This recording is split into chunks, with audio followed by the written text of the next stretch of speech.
Hey everyone, welcome to another Paranormal M video. If you enjoyed tonight's stories, please leave a like.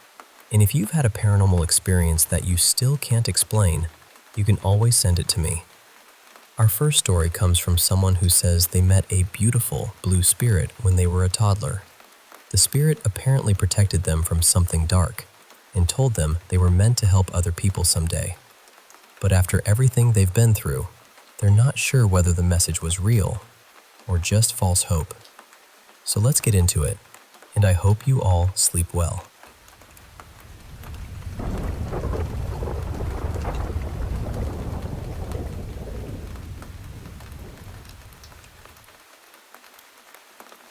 I've carried this memory with me for almost my entire life. I was around 3 years old, still a little unsteady on my feet, but somehow very aware of what was happening around me. That's one reason I always tell people to be careful about what they do around children. Even when a child is too young to explain what they're feeling, I believe some part of them still understands. They may not remember every detail later, but the experience can stay inside them. That day, my mother left me with my father, and my father placed me in the care of a family acquaintance they trusted. At some point, this woman left me alone in a hidden part of the yard where nobody could easily see me. I don't know what she intended, and I may never know. I only remember being alone. There was a gate nearby, and something about it fascinated me. I had only recently learned how to walk, but I started moving toward it. I felt strangely drawn to whatever was on the other side. Then I heard a voice say, "No." It wasn't loud, but my whole body listened. I stopped, turned around, and walked back toward the yard.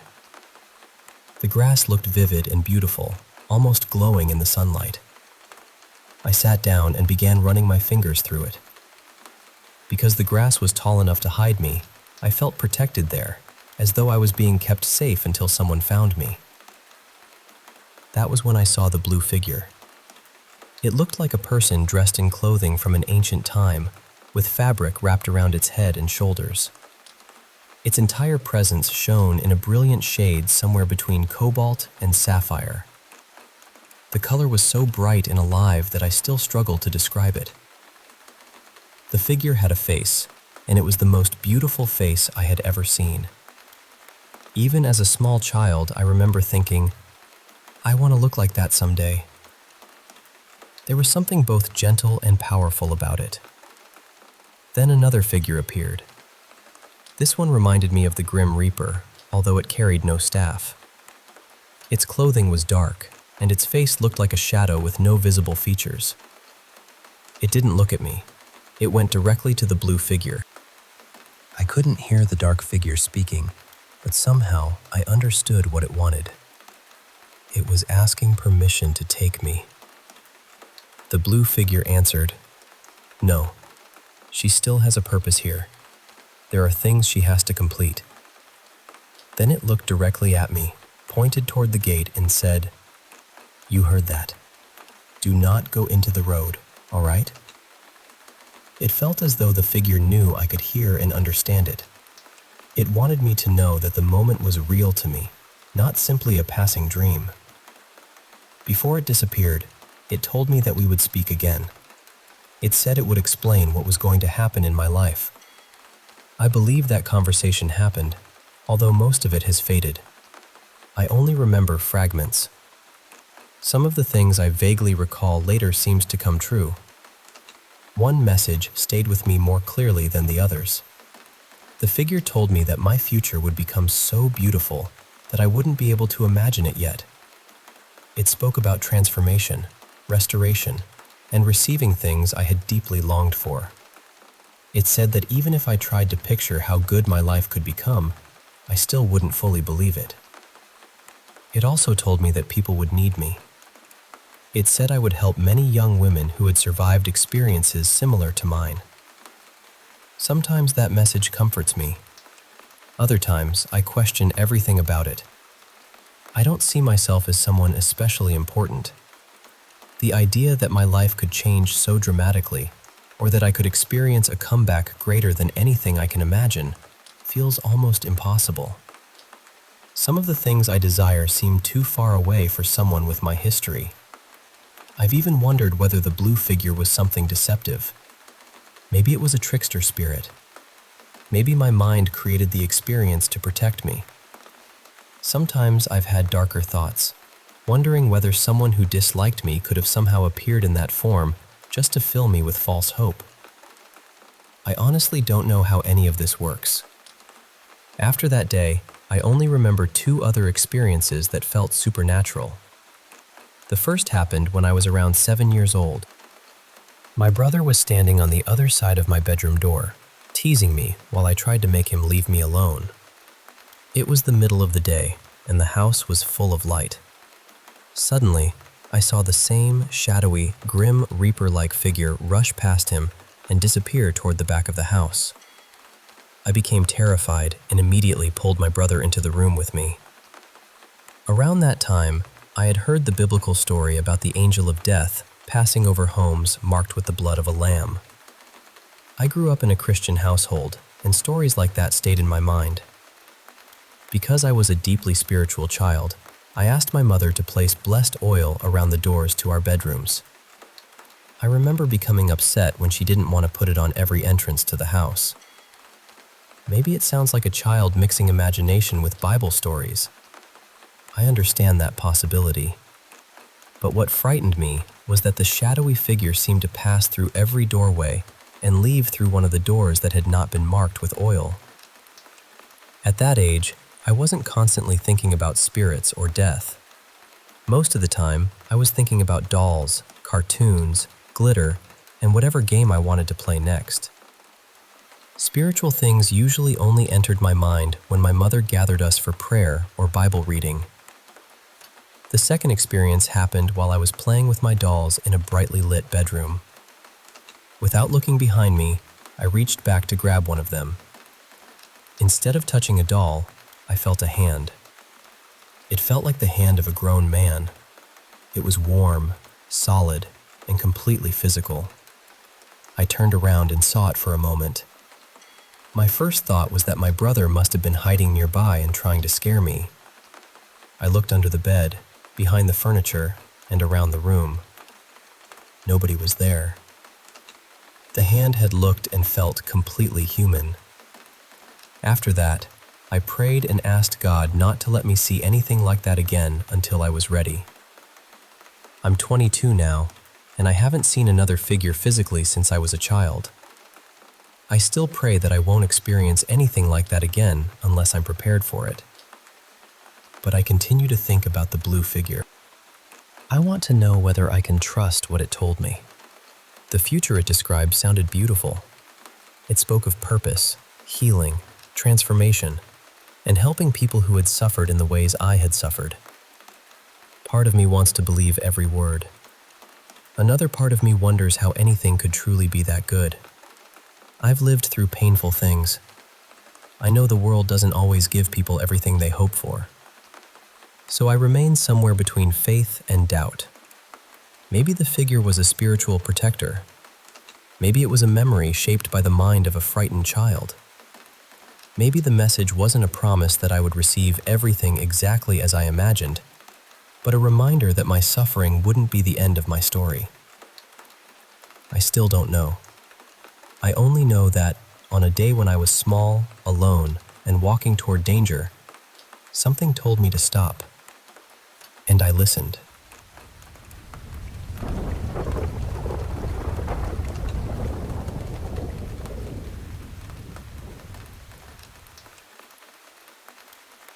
You know, sometimes a place just holds on to an energy, something you can't quite put your finger on. When my family and I moved into our second house, it was brand new, untouched. No history, no stories.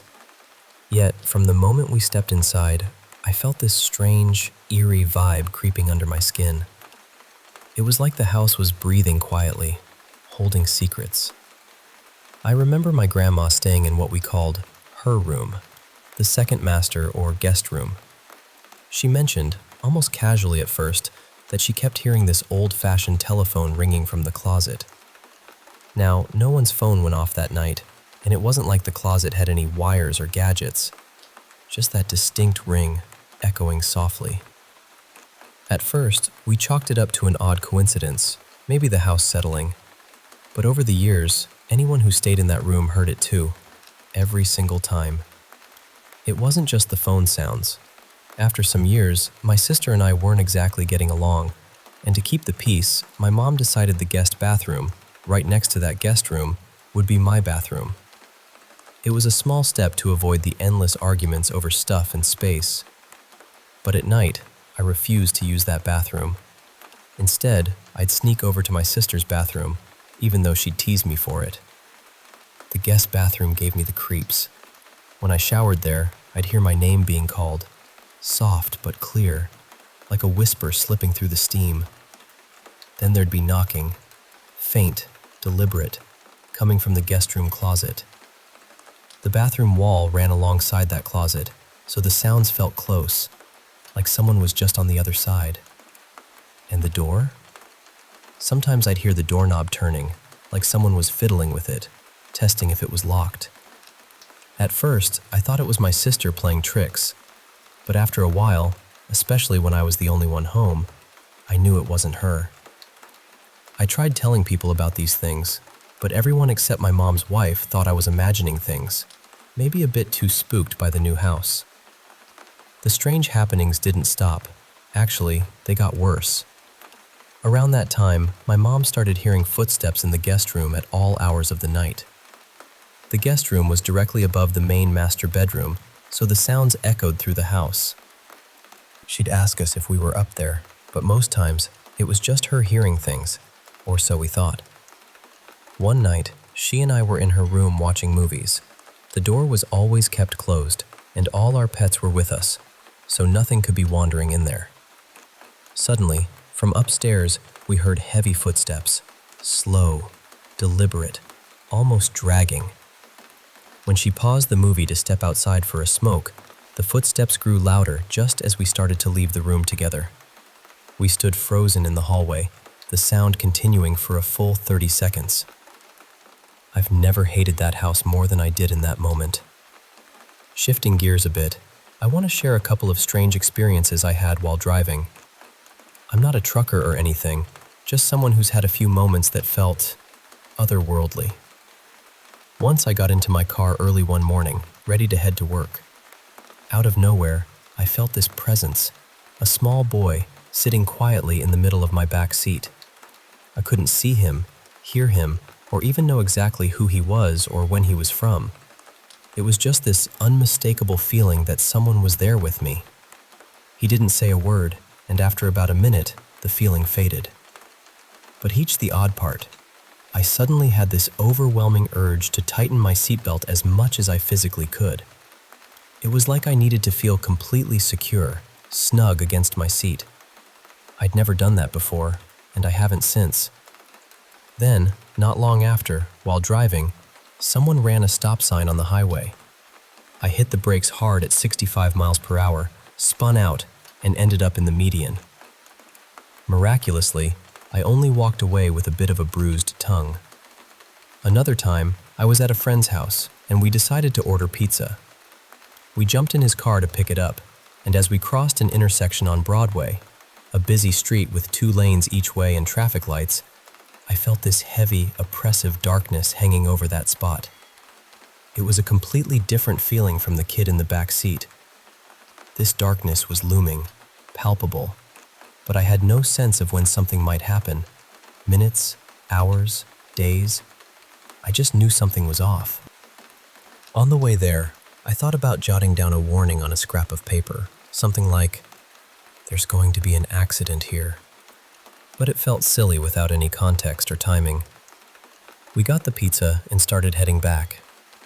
As we approached the intersection again, a woman stopped at the red light in the turn lane, waiting to go the same direction as us. Suddenly, she took off against the red light, right into active cross traffic. And, strangely, she drove straight instead of making her intended turn.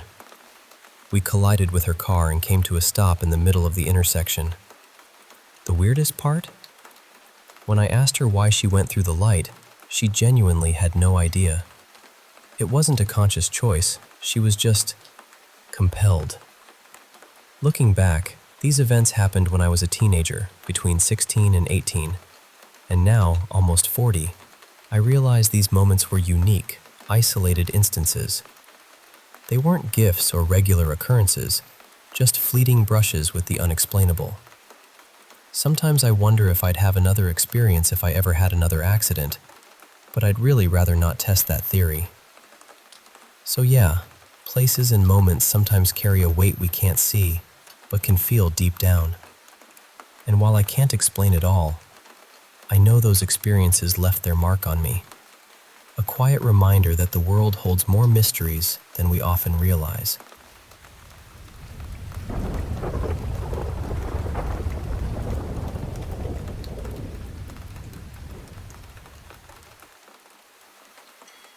Hey there.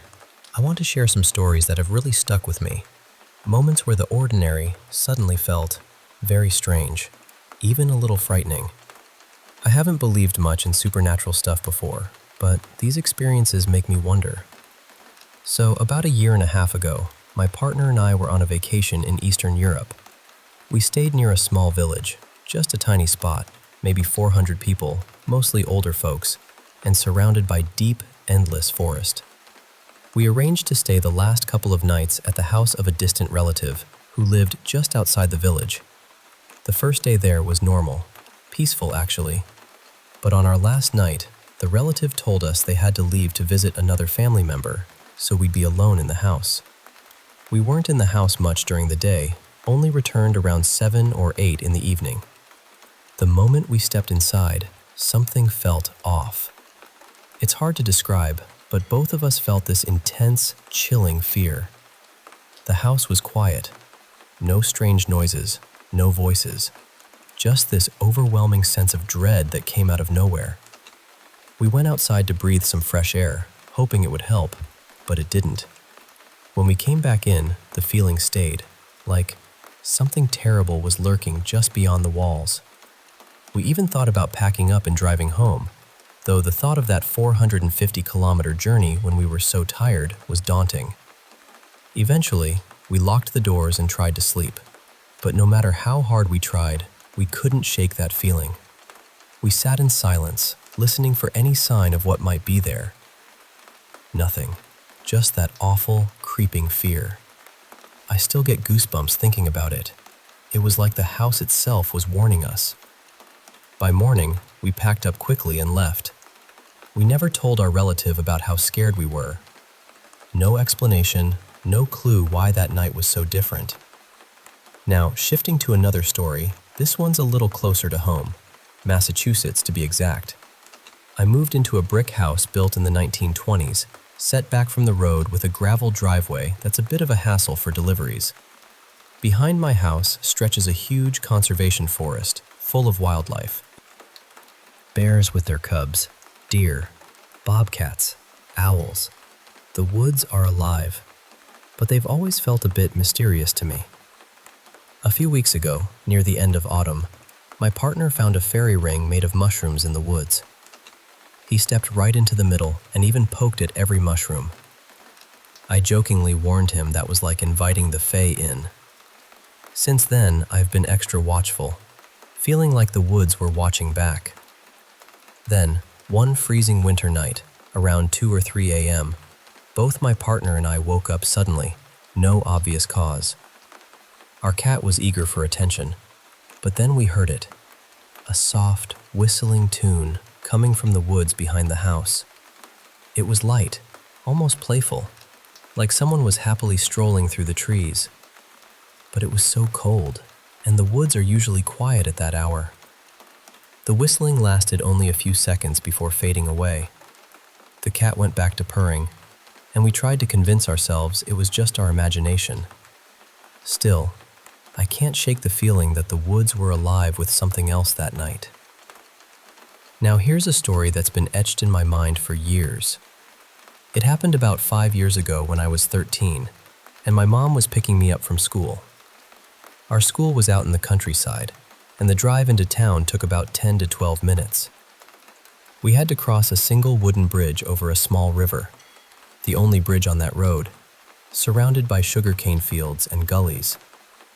As we crossed the bridge, I glanced at the clock. 2:46 p.m. We were talking about a bullying incident at school when, suddenly, our car lost control. The tires skidded and we spun, my heart pounding as the car seemed poised to tumble into the gully. The car behind us honked frantically. But then, almost magically, the car straightened out and we were back on the road.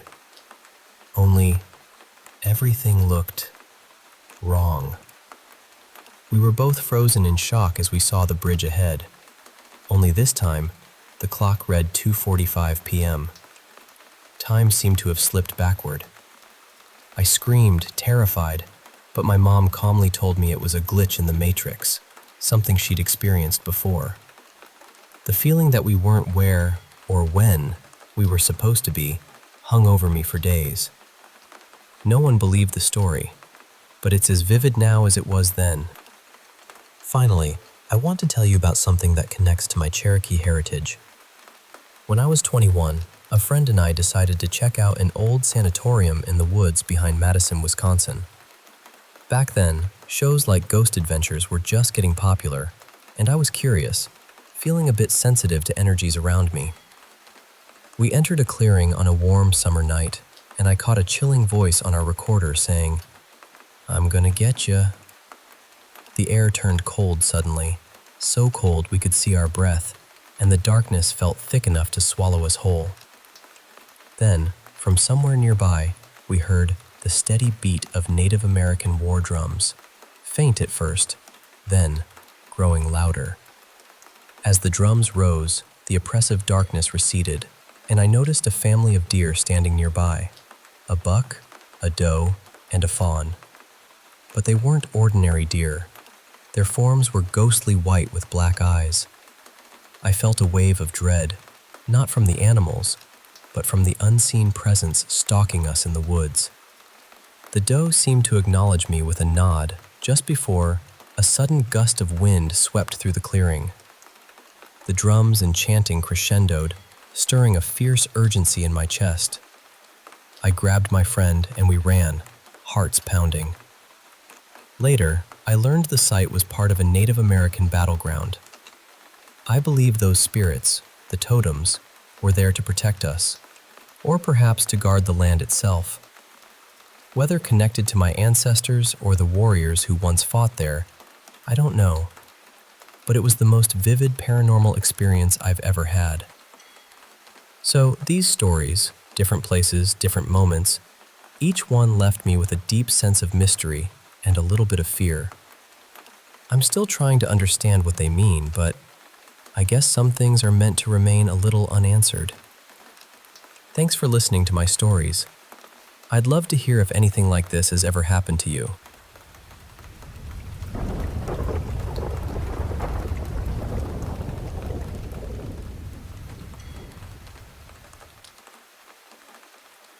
Hey there, I want to share a story that's been with me for a long time.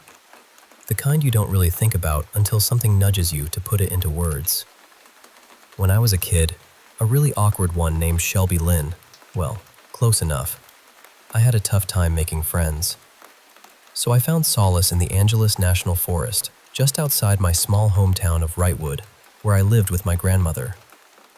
Most nights, I'd sneak away, telling folks I was off with my Boy Scout troop, but really, I was just carrying my backpacking tent into some quiet canyon, looking to sleep under the stars alone. Those nights were special.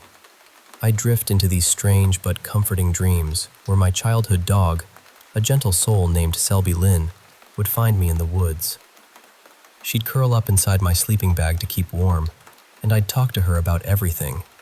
My fears, my victories, everything that made me me. When I woke up, the dream would fade, and she'd be gone, leaving me with this bittersweet feeling. So I kept going back, trying to chase that warmth, that company, all the way until I was 16. Then life shifted. I started spending more time with my girlfriend down in the high desert, and the mountains called me less. One day, about a year into our relationship, I decided to take her hiking up one of my favorite canyons.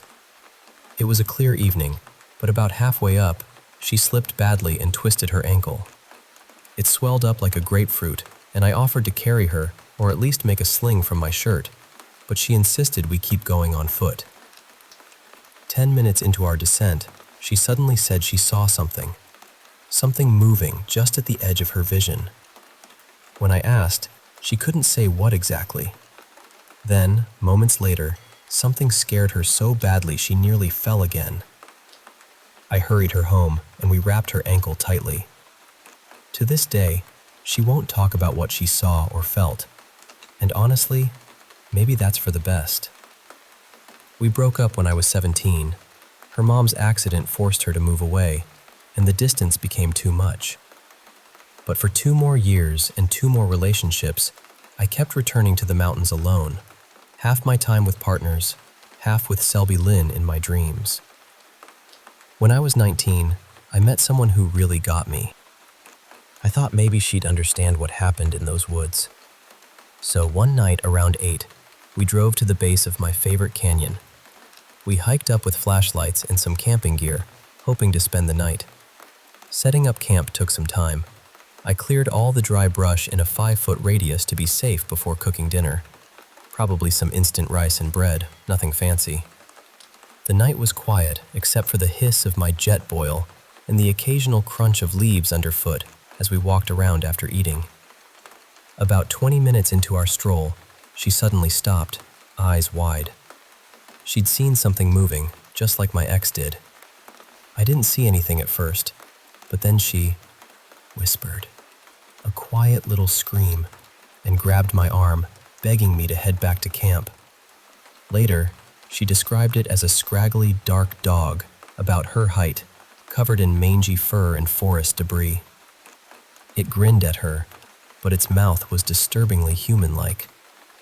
She begged me never to return, warning that whatever it wasn't a friend, and that I should have never let it into my life.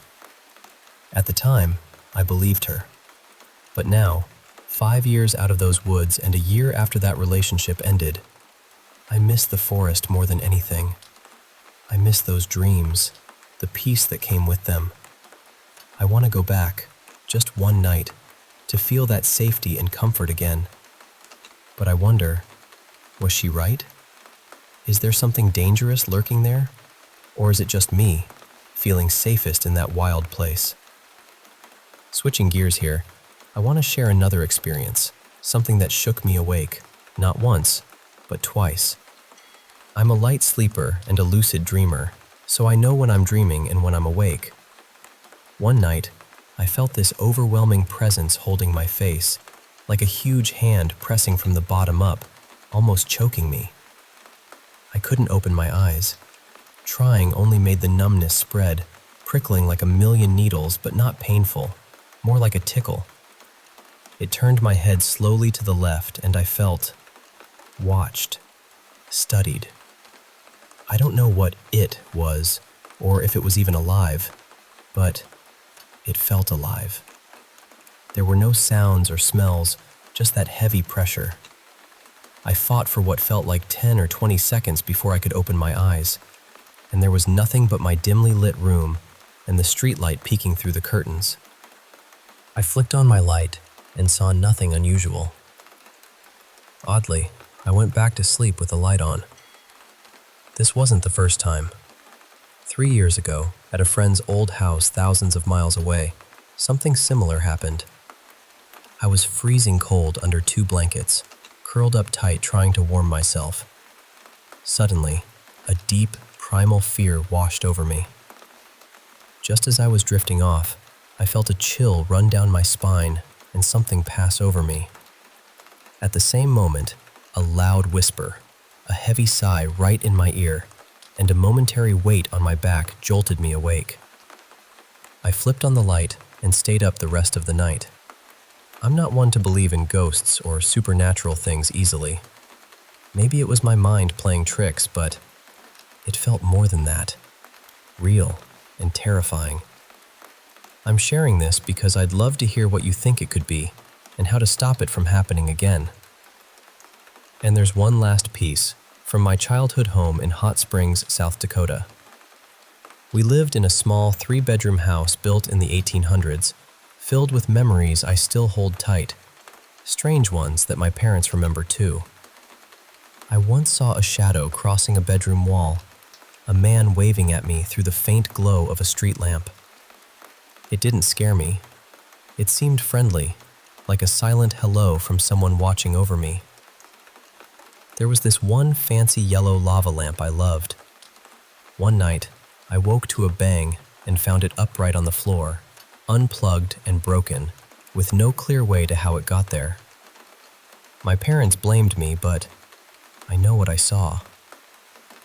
One eerie night, a chandelier-like orb floated out from the wall and onto my bed, pulling back my blankets slightly. It scared me enough to wake my parents, though nothing else happened. Our dogs, 3 of them, once heard a voice from a vent. An old woman's voice, rough and speaking to them as if I wasn't there. The dogs sat quietly, answering with barks in a way that still haunts me. On my 4th birthday, I had a SpongeBob balloon that slowly dragged itself across the ceiling and under the door. My dad saw it too, and he popped it immediately, shaken by the sight. My parents had their own experiences. A toy that talked when no one pressed the buttons, saying hello when they entered the room and goodbye when leaving. The same toy that even my grandma despised. That furry dog, the one I can't quite remember the breed of, growled at night and was found locked in closets multiple times without explanation. It even turned on me once, nearly injuring me badly. We had to put it down, but I always found it strange how it acted so differently from the other dogs. All these memories feel so vivid, so real, even though I was young. The house had a history. The previous owner died there, like many around town.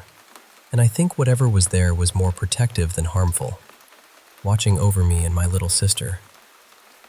Looking back, the friendly wave, the communication through the toy, even the way it locked up the dog that became dangerous, it all feels oddly comforting. I just wanted to share these stories and see if anyone else finds them believable or has had similar experiences. Because sometimes, the things that seem strange or scary might just be something or someone looking out for us.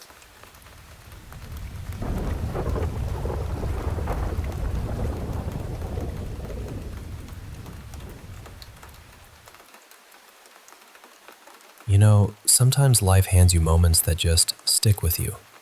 Moments that change how you see the world, or at least how you feel about what might be just beyond our sight. I want to share with you 3 stories that have lingered with me, each one wrapped in its own eerie atmosphere, full of that slow-building tension and that creeping unease that makes your skin crawl.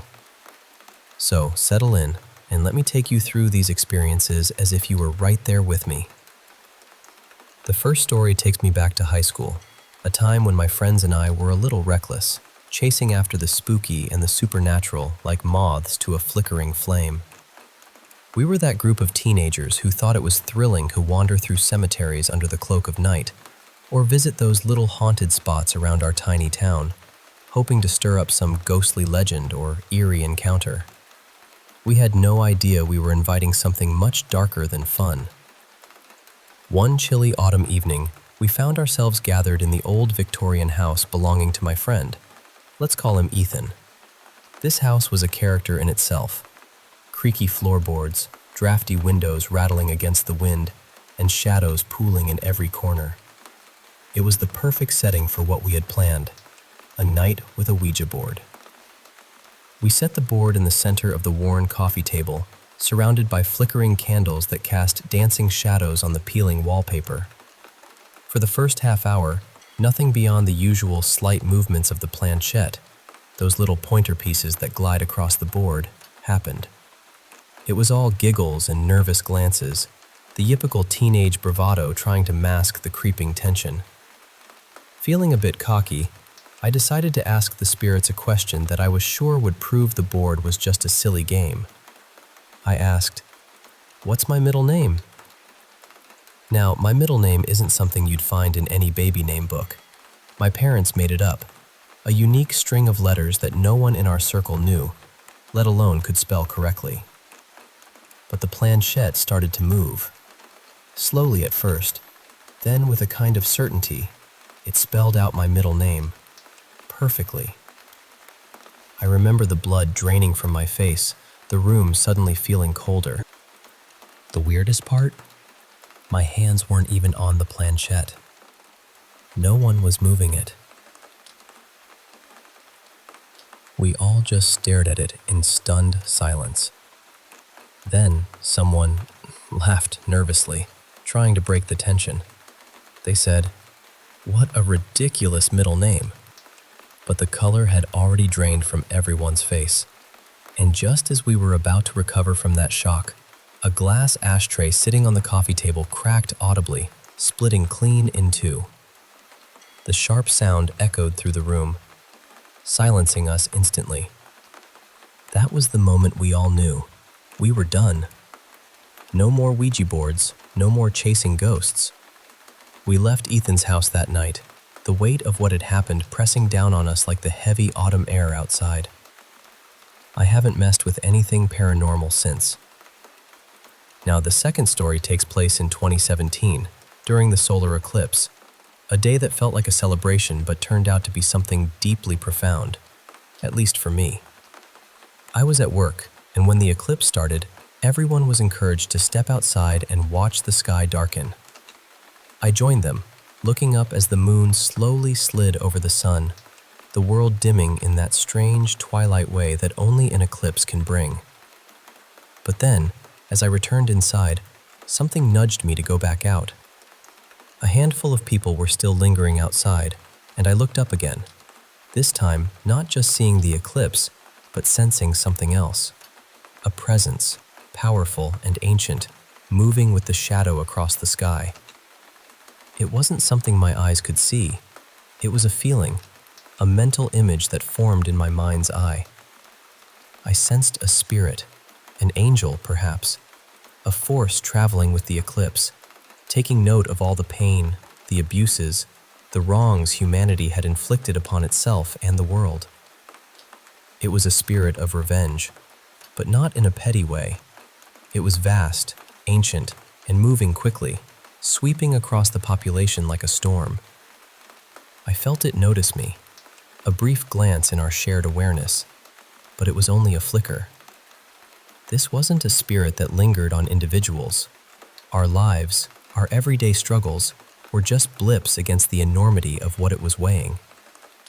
The experience left a deep impression on me. Even though I'm not what you'd call a spiritual person, this event stirred something in me. I wished others had seen it too, somebody more attuned to these things, because I felt like I was meant to share it, to warn or to witness. I mentioned it briefly to a couple of friends on social media and told my mom, but no one else seemed to grasp the weight of it. Sometimes I still find myself scanning the internet, hoping that someone else might have felt the same presence during that eclipse. The last story is more recent, just last night in fact, and it's probably the most intense. I was getting ready for bed, winding down with a YouTube video on my phone. When it ended, I leaned over the side of my bed to plug it in and set my alarm. That's when I noticed it, a dark, swirling mass hovering just above me. It wasn't solid, more like a fog, but thick and heavy, with a weight that pressed down on my chest. It was like a cloud of negative energy, dense and suffocating. I sat up quickly, and almost immediately, a strange sensation washed over me, like a head rush, or the dizzy wave you get when you've taken something you shouldn't. Then, ringing started in my ears, but not the usual steady tone I'm used to from my tinnitus. No, this was multiple high-pitched frequencies layered on top of each other, loud and piercing. I was sure something was trying to reach me, but the noise was overwhelming and sickening. I stumbled out of bed, switched on the light, and headed to the bathroom, locking the doors behind me. The ringing didn't stop, not for a second. As I walked, I muttered to myself, frustrated and scared. What the hell is this noise? If something's trying to talk to me, I can't hear you over this. Please, just stop. Back in my bedroom, I turned off the lights and lay down again, feeling the same oppressive energy still hovering. It was then that I started to pray. Not just a quick prayer, but a steady, determined chant. I asked God to protect my home, to fill it with love and light, and to cast out any negativity. I pictured a radiant white light spreading through every room, shining brighter and stronger with every word I said. For about 10 minutes I kept at it, focusing on that light, willing it to push the dark energy away. Slowly, the atmosphere shifted. The heavy weight lifted, the buzzing in my ears faded into silence, and a warm, comforting presence filled the room. I felt safe again, like I could finally close my eyes and rest. One detail I remembered afterward was that our washer and dryer are in my bedroom. Yes, right there where I sleep. My roommate had been doing laundry earlier that night, and I'm planning to ask him if he was feeling off or carrying any bad vibes when he was in the room. Because while I can't control others' energy, I can at least talk to them about it. I know this might sound unbelievable or even a little crazy, but these kinds of experiences have been part of my life for as long as I can remember. Growing up, I often saw shadows and heard voices at relatives' houses. Now, at 28, I recognize the patterns and know how to fight back with prayer and light. The strange thing is, I've lived in several states, Michigan, Tennessee, Florida, and the weirdest, most intense episodes have happened in Tennessee and Michigan, places where I shared living spaces. Florida, where I lived alone, was much calmer. Maybe it's about the energies we share with others, or maybe I'm just more sensitive than most. Have you ever felt something like this? Something unseen pressing down, trying to communicate, but with a voice that's just noise. It's a lonely feeling, but sharing it helps. And maybe, just maybe, it helps push the darkness back a little more each time. Thank you for listening to these stories. They've stayed with me, and I hope they stay with you too. Not to scare, but to remind us all how much mystery still lingers, just beyond the edge of what we understand.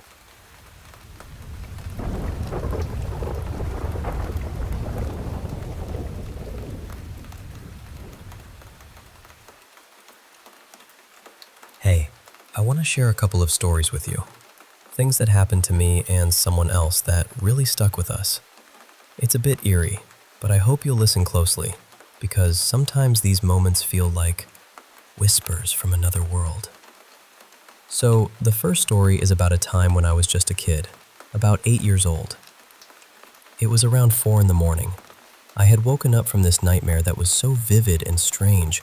It involved bright green locusts buzzing everywhere, and porcelain dolls staring with their unblinking eyes. The dream was so unsettling that I just couldn't get back to sleep. I lay there in the dark, heart pounding, until I decided it might be better to go downstairs and watch some TV until it was closer to time for school. I crept down quietly and settled on the sofa, facing the TV. The staircase was just to the right of the screen, and the door to the upstairs hallway had these glass panels that caught the faint light. As I was half watching the TV, something caught my eye out of the corner of my vision. A glow, a light flickering in the doorway. I looked more directly and what I saw made my breath stop. There, standing in the dim light of the hallway, was this figure. It wasn't solid like a person, more like a glowing, pale bluish shape. It had a robe with a hood that was open, but I couldn't see any face or features except for 2 eyes.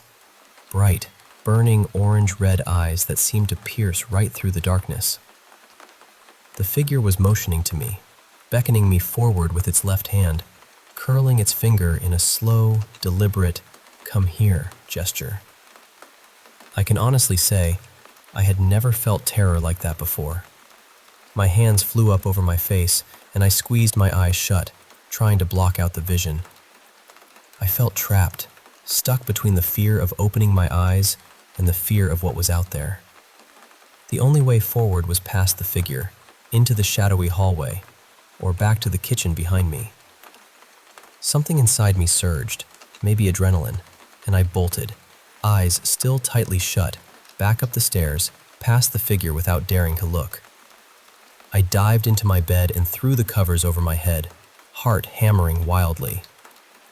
I didn't come out until my dad got up for work around 5:30 a.m.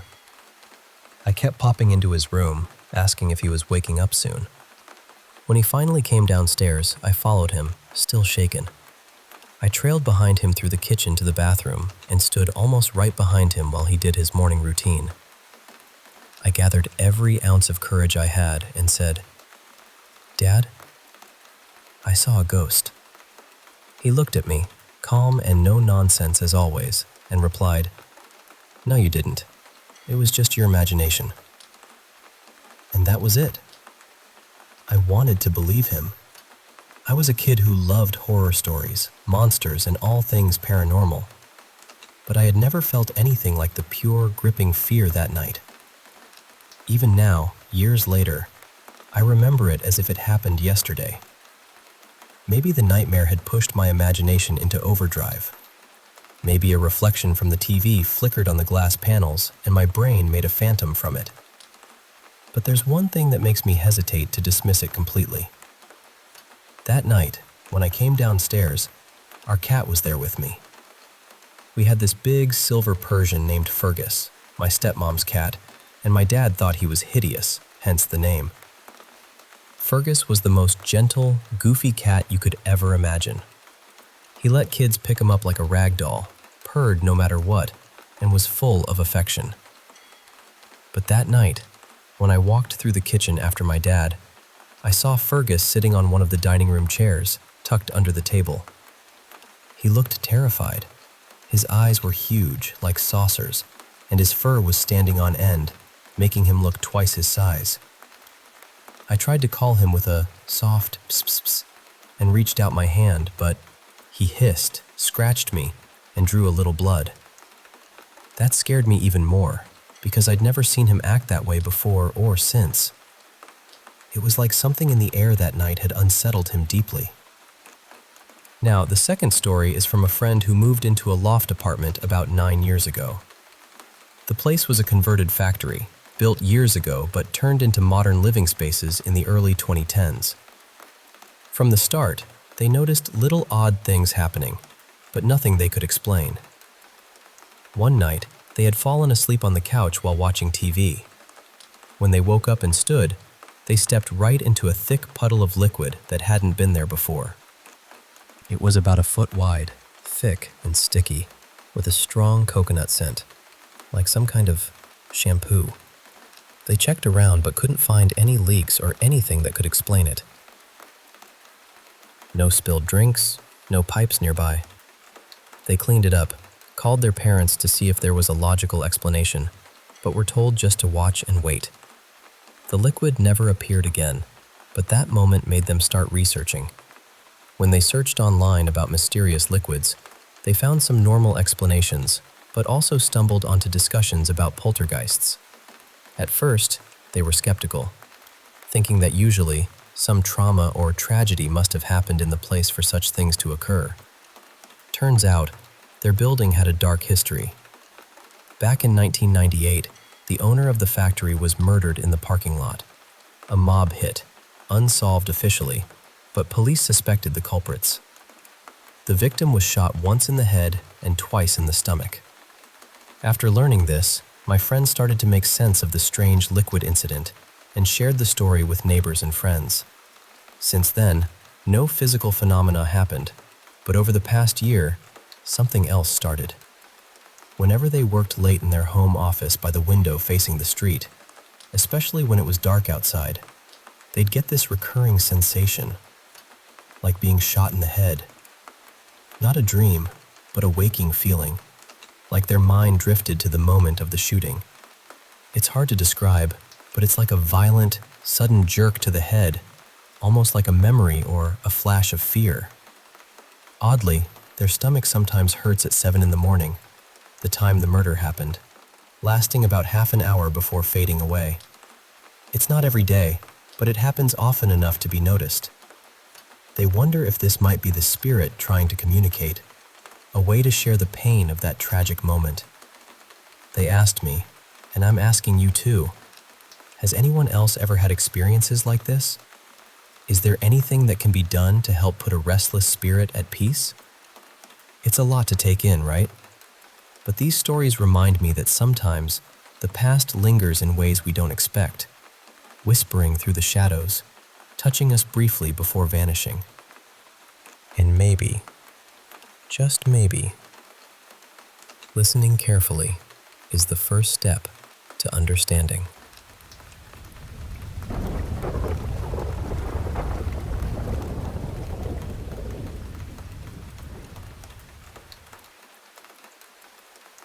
Hey, I want to share something that happened to me. Something that I'm still trying to wrap my head around. It's about this thing that found me again and how I had to shoot it to get away. I guess I'll start from a little bit before that night to give you some context. So after the first time I encountered this thing, a lot of people suggested I get a different gun, something more reliable. I took their advice and got myself a Glock. You know, those things are known for being dependable. But I didn't stop there. I also took a step that might sound a little out there. I got the gun and a magazine blessed by a priest. It was something my friend, who's really religious, actually wanted to do. It wasn't forced on him at all. He even called it his personal crusade. I personalized the grip with some scripture engraved on it, and I put a small cross on the slide and the magazine. Plus, I keep a Bible and rosary in my car just in case. It felt like some kind of protection, you know? Anyway, this one night, my buddy and I were heading back from a party at my mom's place. It was around 1:30 or 2 a.m., and we were driving down the same road I'd been on before when all this started. Oh, and this time I wasn't alone. My buddy, let's call him DJ, was riding with me. We were just joking around, the kind of lighthearted teasing and laughs you have when you're winding down after a long day. As we got to a certain stretch of road, the fog rolled in heavy, thick and white, just like before. I slowed down naturally. The visibility dropped, and the usual chatter between us died down too. It felt like the fog was swallowing the sound, making everything quiet and eerie. After a while, the road started twisting, winding like a snake. DJ noticed the turns and joked about them, but then I brought up the story, the one he'd laughed off the first time I told him. The mood shifted instantly. He went serious and we stopped joking around. It was like the fog had sucked out all the lightness from the night. We began climbing this insanely steep hill, the kind where you feel the car straining and you're gripping the wheel tighter. The road kept twisting, sharp corners, wide bends, but we were moving only upward, the incline relentless. This went on for at least 20 minutes, maybe longer.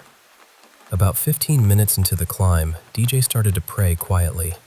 We're both religious, so it felt natural. I handed him the rosary from the car, and he pulled out the Bible I keep stashed there. It was like a silent pact between us, a way to hold on to something real in the middle of all this madness.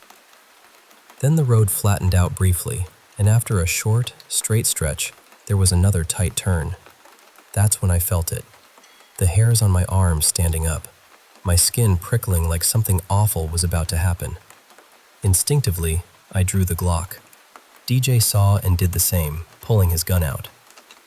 As we rounded the corner, I slowed to a crawl, barely moving forward. And there it was. Just like before, crouched right in the middle of the road. It looked the same, except this time it was farther back, barely visible in the edge of the fog. I'm not even sure what DJ said. He whispered something, but my mind was racing too fast to catch it. I stopped the car. We sat like that for what felt like an eternity.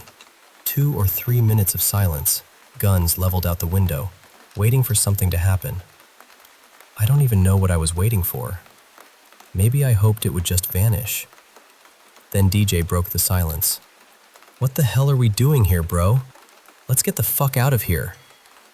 He shut his door but kept his gun trained outside, ready. I nodded, quickly put the car in reverse, and as soon as I did, the thing stood up. But not like before. It was instant. No slow rise, no crouch to stand transition. It was like a jump cut in a film, skipping frames. I pressed the gas, moving backwards slowly, and it disappeared into the fog. DJ let out a nervous chuckle, pulled his gun back inside the car. We backed up more and turned the car around. But as we came around, the creature was there again, right in front of us, closer now. It was still facing away, and honestly, we might have screamed like little kids. The fear was just so raw. But it didn't move when we did. I put the car back in reverse and floored it, backing up until the thing vanished into the fog again. DJ was yelling for me to get us out of there, and I told him I was trying my best. We pulled to a stop, getting ready to turn around once more, when DJ screamed again. I looked up just in time to see it facing us, full speed, mouth open but silent, arms spread out like it was reaching to grab the car's hood. Without thinking, I leaned out the window and fired. The Glock roared, and I emptied the whole magazine, not bothering to aim carefully. I just shot. I saw at least 2 bullet holes open up in its chest. It slammed forward onto the pavement and then crawled underneath the car. I glanced in the rearview mirror and saw it running after us. DJ tried to fire his gun, but it jammed. Panic hit both of us hard. I slammed the gas and sped away, sparks flying out from under the car. We didn't stop to check what was wrong. All we wanted was to get as far away as possible. We drove downhill for about 5 minutes, the fog beginning to thin. Eventually, we found ourselves back on the road where it all started, and the fog slowly lifted over the next mile. Once the fog was gone, we pulled over and saw that the creature had knocked my muffler loose. It was dragging on the pavement, sparking where it scraped. I rigged up some zip ties to hold the muffler up. Then we left in silence, gripping our guns tight all the way to the door. I honestly don't know what to do now, but I figured maybe you all would have some ideas. At least now, someone believes me. I'll answer any questions you have, but for now, I think that bottle over there is calling my name. Thanks for listening.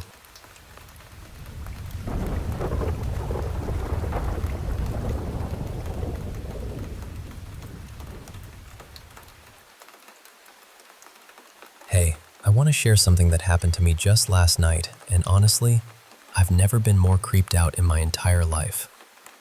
So picture this. I live alone on this farm perched on the side of a mountain in the middle of nowhere, deep in the heart of British Columbia's interior.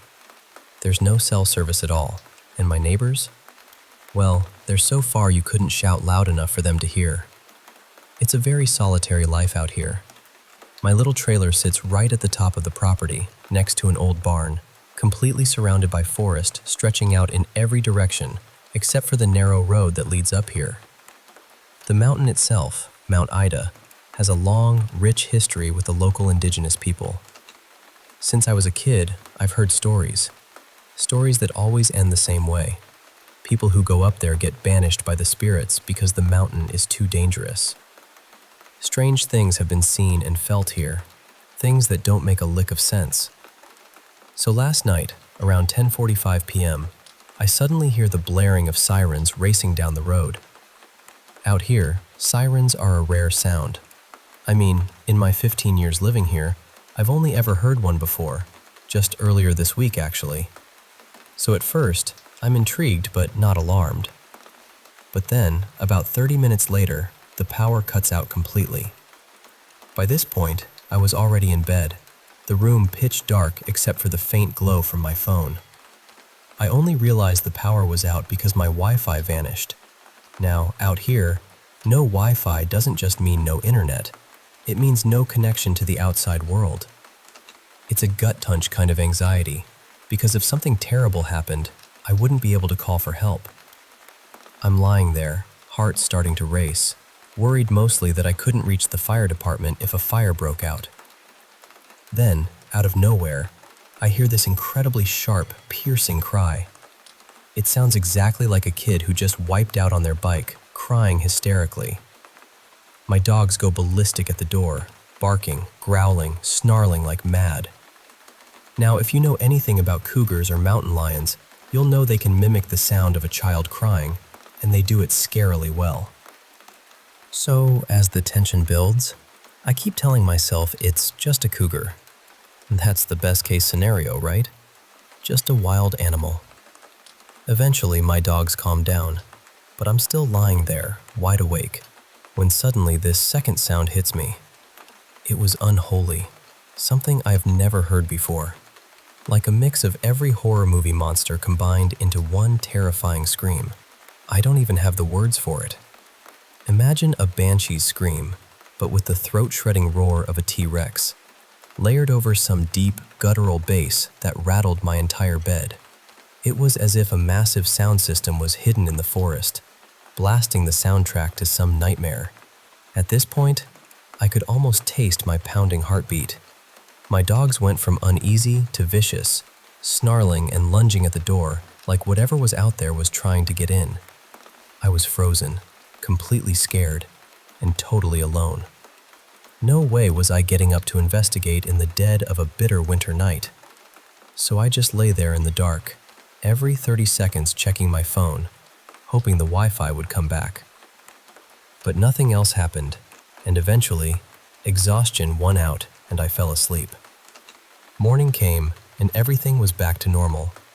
The power was restored, the forest was quiet, and my dogs were calm again.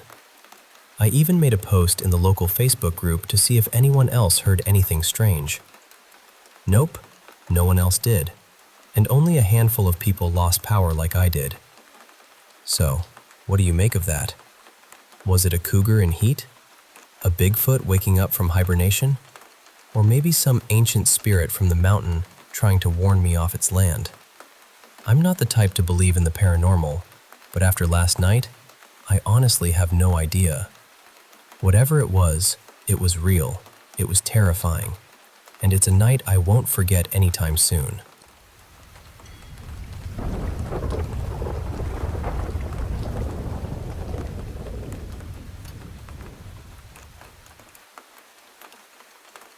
Let me tell you something that happened a few nights ago. I still haven't decided whether I should be telling anyone about it, because every time I say it out loud, it feels more real. I live alone on the 4th floor of an old apartment building near the edge of town. It's the kind of place where the pipes groan at night and the hallway lights flicker whenever the elevator moves. Usually, I don't mind. I've lived there long enough to recognize every creak and rattle. But about 2 weeks ago, something changed. I was washing a cup after dinner when I happened to glance through the kitchen window. Across the narrow courtyard was another apartment building, almost identical to mine. There was a man standing on one of the balconies. At first, I didn't think much of it. He was probably getting some air or waiting for a phone call. But when I looked again several minutes later, he hadn't moved. Not even slightly. He stood with his arms at his sides, facing my window. The streetlights came on. Cars passed below. Someone walked a dog through the courtyard. The man never moved. I closed the curtains and told myself I was imagining things. The next night, he was there again. Same balcony, same posture, same dark clothes. And then the night after that, I started calling him the statue in my head. It made the whole thing feel less frightening, almost ridiculous. Maybe he worked nights. Maybe he couldn't sleep. Maybe he simply enjoyed standing outside and staring into the dark. Then, one morning around 3 o'clock, I woke up thirsty. As I walked toward the kitchen, I noticed a pale light glowing from the apartment across the courtyard. Through the half-open curtains, I saw a shadow moving slowly behind the glass. It stopped directly in front of the window, and even though I couldn't see a face, I knew it was looking at me. That was the first night I felt truly afraid. The following evening, I stayed awake on purpose. At exactly 11:15, the man stepped onto the balcony. For nearly an hour, nothing happened. Then his head turned. Slowly. Too slowly. His face was still hidden in shadow, but I could feel his attention settle on me. It was heavy, almost physical, as though someone had placed a hand against the glass between us. The next morning, I crossed the courtyard to inspect the building. There were no names beside the entrance, no intercom, just a rusted metal door beneath a broken security light. I tried the handle. Locked. As I turned to leave, I noticed scratches carved into the doorframe. 3 short lines, a space, then 3 more. That night, the man returned holding something. It looked like a small wooden case, about the size of a book. He raised it toward my window. Then he smiled. I couldn't see the details of his face, but I saw the shape of that smile. It was too wide and perfectly still. I stepped away from the window. A few minutes later, I heard tapping. 3 soft knocks against the glass. I froze. My apartment was 4 floors above the ground. There was no balcony outside my kitchen window, no fire escape, nothing anyone could stand on. Still, the tapping came again. 3 knocks. A pause. 3 more. I called the police. 2 officers searched my apartment and checked the courtyard, but they found nothing. The balcony across from mine was empty. Before leaving, one of them told me I was probably exhausted. Maybe he was right. At least, that's what I wanted to believe. The following night, the tapping returned. But this time, it wasn't coming from the window. It came from beneath my bed. 3 knocks. A pause. 3 more. I stayed frozen under the blankets until sunrise. When I finally entered the kitchen, there was a small wooden case sitting on the windowsill. The same one the man had been holding. I didn't touch it for hours. It had no lock, no markings, and no visible hinges, just a thin line running around its middle. Eventually, I opened it. Inside was a photograph. It showed my apartment window from across the courtyard. The curtains were partly open, and I could see myself standing in the kitchen. Behind my reflection was another face, a man's face. He was smiling. Beneath the photograph, someone had written 4 words in black ink. You noticed me first. I dropped the picture and backed away. That afternoon, I found a missing person notice taped to the window of a convenience store. The photograph on it showed the same man. His name was Julian Hall. He had disappeared 6 weeks earlier. His car had been found abandoned near the train station, but there had been no sign of him. I tore one of the notices down and carried it home. I placed it beside the photograph from the wooden case. There was no question. It was him. That night, I covered the kitchen window with cardboard and duct tape. I pushed a cabinet against it and slept with every light on. In the morning, the cardboard was gone. So was the cabinet. It had been returned to its original place against the opposite wall. The wooden case was sitting on the windowsill again. After that, I began recording the balcony with my phone. Most of the footage showed nothing, just an empty railing and a dark window. But every few hours, the video would distort for a single frame. Whenever I paused on that frame, Julian was there. Sometimes he stood on the balcony. Sometimes he appeared directly outside my window. On the 5th night, he waved. His fingers bent in places fingers shouldn't bend. The movement looked awkward, like something had watched a person wave and was trying to imitate it. I stopped leaving the apartment. The tapping moved into the walls, then the ceiling. Then one night, while I was lying on the couch, it began directly above my head. 3 knocks. A pause. 3 more. Without thinking, I started speaking to him. I stood in front of the window and asked what he wanted. The man tilted his head. I asked whether he was Julian Hall. His head tilted farther. I asked him to leave me alone. That smile slowly spread across his face. The next evening, I made a terrible decision. I crossed the courtyard.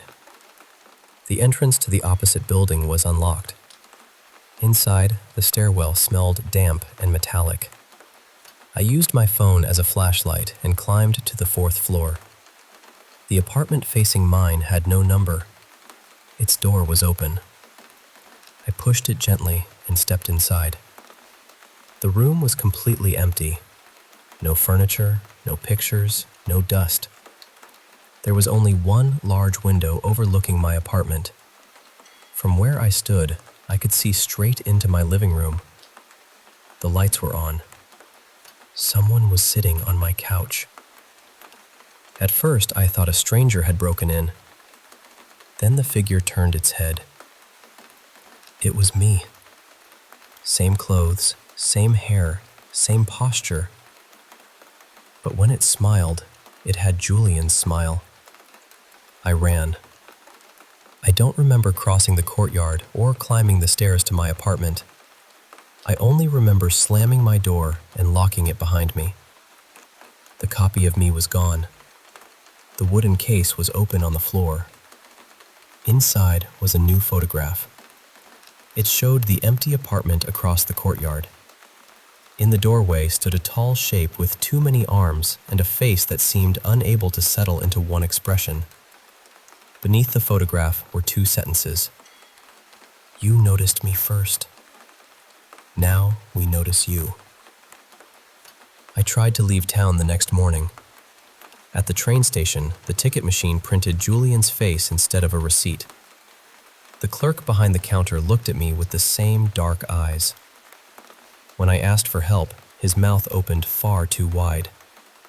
The only sound that came out was the tapping. 3 clicks. A pause. 3 more. I walked back to my apartment. There was nowhere else to go.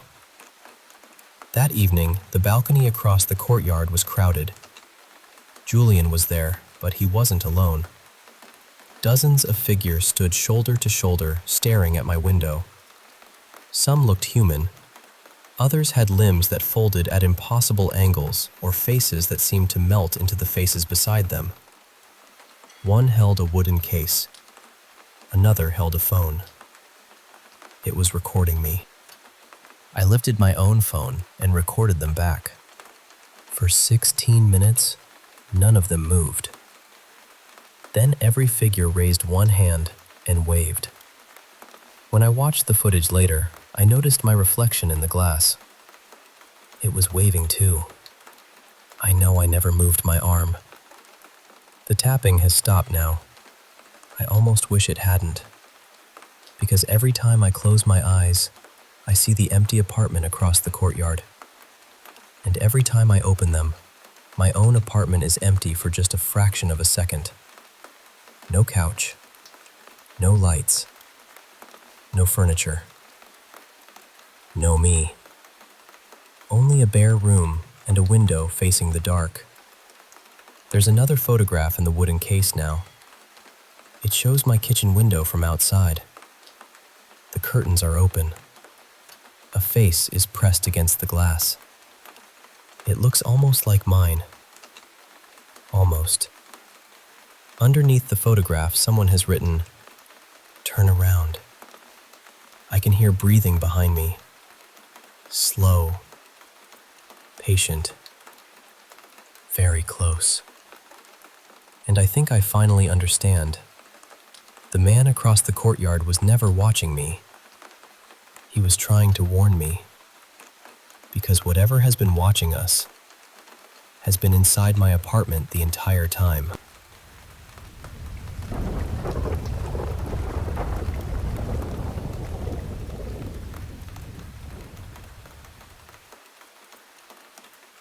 Let me tell you something that happened a few nights ago. I still haven't decided whether I should be telling anyone about it, because every time I say it out loud, it feels more real. I live alone on the 4th floor of an old apartment building near the edge of town. It's the kind of place where the pipes groan at night and the hallway lights flicker whenever the elevator moves. Usually I don't mind. I've lived there long enough to recognize every creak and rattle. But about 2 weeks ago, something changed.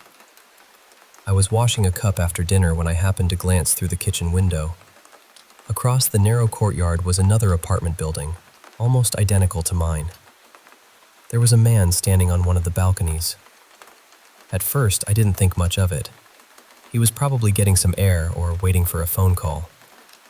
But when I looked again several minutes later, he hadn't moved. Not even slightly. He stood with his arms at his sides, facing my window. The streetlights came on. Cars passed below. Someone walked a dog through the courtyard. The man never moved. I closed the curtains and told myself I was imagining things. The next night, he was there again. Same balcony, same posture, same dark clothes. And then the night after that, I started calling him the statue in my head. It made the whole thing feel less frightening, almost ridiculous. Maybe he worked nights. Maybe he couldn't sleep. Maybe he simply enjoyed standing outside and staring into the dark. Then, one morning around 3 o'clock, I woke up thirsty. As I walked toward the kitchen, I noticed a pale light glowing from the apartment across the courtyard. Through the half-open curtains, I saw a shadow moving slowly behind the glass. It stopped directly in front of the window, and even though I couldn't see a face, I knew it was looking at me. That was the first night I felt truly afraid. The following evening, I stayed awake on purpose. At exactly 11:15, the man stepped onto the balcony. For nearly an hour, nothing happened. Then his head turned. Slowly. Too slowly. His face was still hidden in shadow, but I could feel his attention settle on me. It was heavy, almost physical, as though someone had placed a hand against the glass between us. The next morning, I crossed the courtyard to inspect the building. There were no names beside the entrance, no intercom, just a rusted metal door beneath a broken security light. I tried the handle. Locked. As I turned to leave, I noticed scratches carved into the door frame. 3 short lines, a space, then 3 more. That night, the man returned holding something. It looked like a small wooden case about the size of a book. He raised it toward my window. Then he smiled. I couldn't see the details of his face, but I saw the shape of that smile. It was too wide and perfectly still. I stepped away from the window. A few minutes later, I heard tapping. 3 soft knocks against the glass. I froze. My apartment was 4 floors above the ground. There was no balcony outside my kitchen window, no fire escape, nothing anyone could stand on. Still, the tapping came again. 3 knocks. A pause. 3 more. I called the police. 2 officers searched my apartment and checked the courtyard, but they found nothing. The balcony across from mine was empty. Before leaving, one of them told me I was probably exhausted. Maybe he was right. At least, that's what I wanted to believe. The following night, the tapping returned. But this time, it wasn't coming from the window. It came from beneath my bed. 3 knocks. A pause. 3 more. I stayed frozen under the blankets until sunrise. When I finally entered the kitchen, there was a small wooden case sitting on the windowsill. The same one the man had been holding. I didn't touch it for hours.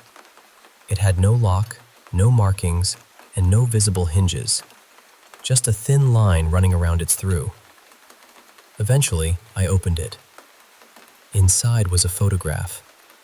It showed my apartment window from across the courtyard.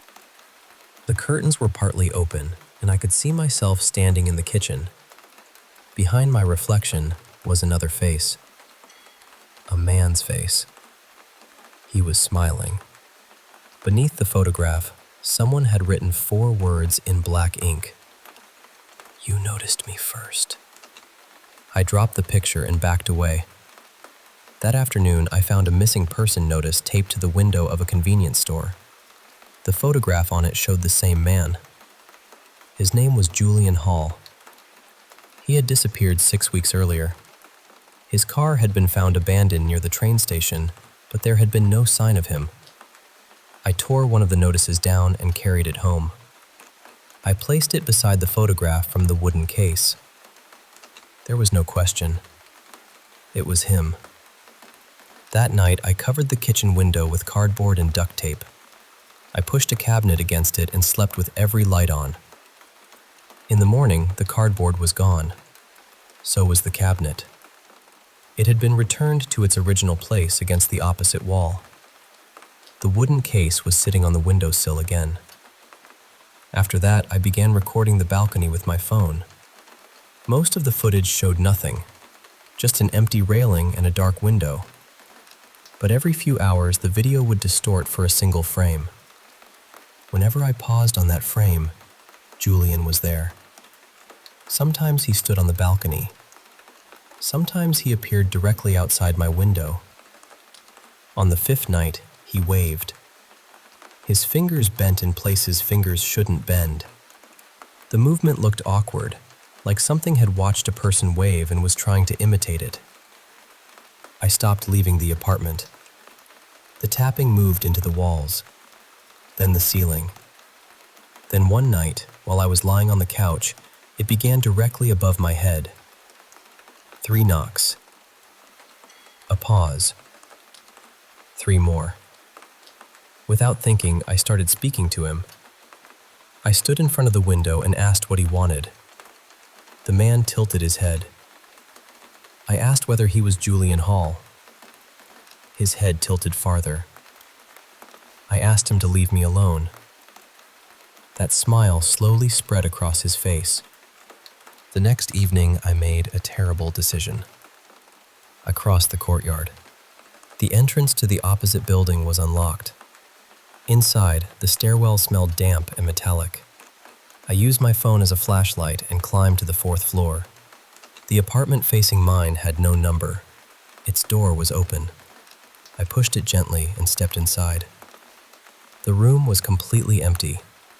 No furniture, no pictures, no dust. There was only one large window overlooking my apartment. From where I stood, I could see straight into my living room. The lights were on. Someone was sitting on my couch.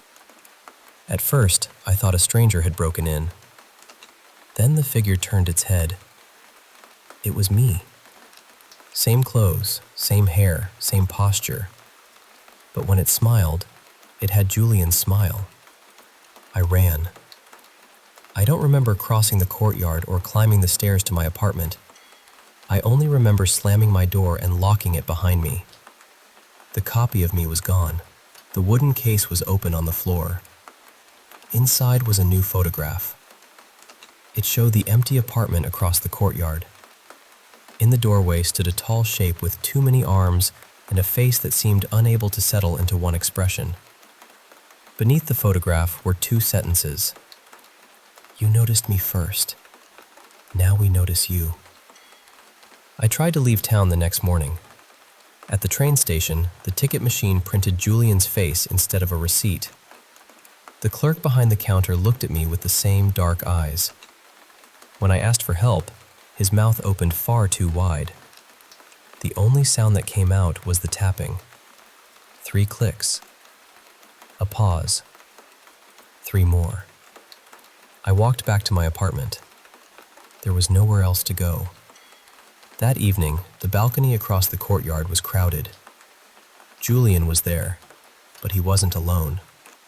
Dozens of figures stood shoulder to shoulder, staring at my window. Some looked human. Others had limbs that folded at impossible angles, or faces that seemed to melt into the faces beside them.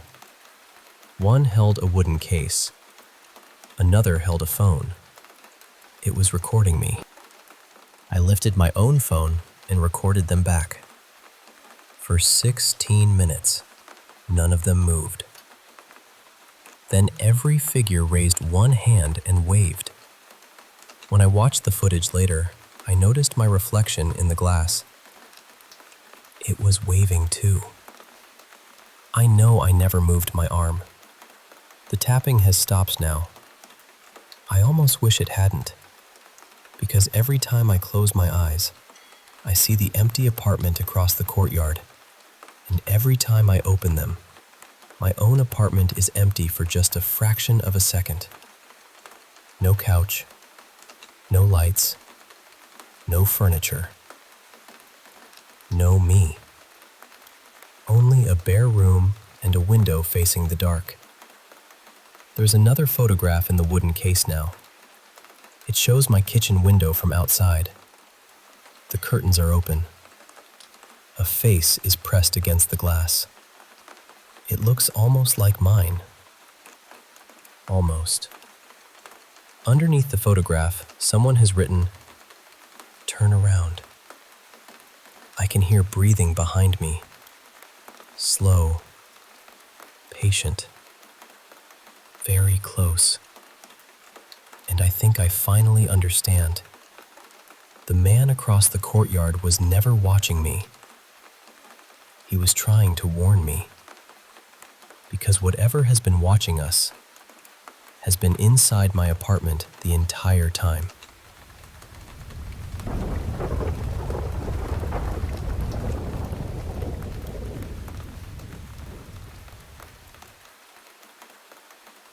I've carried this story around for years, mostly because I still don't know what I believe happened.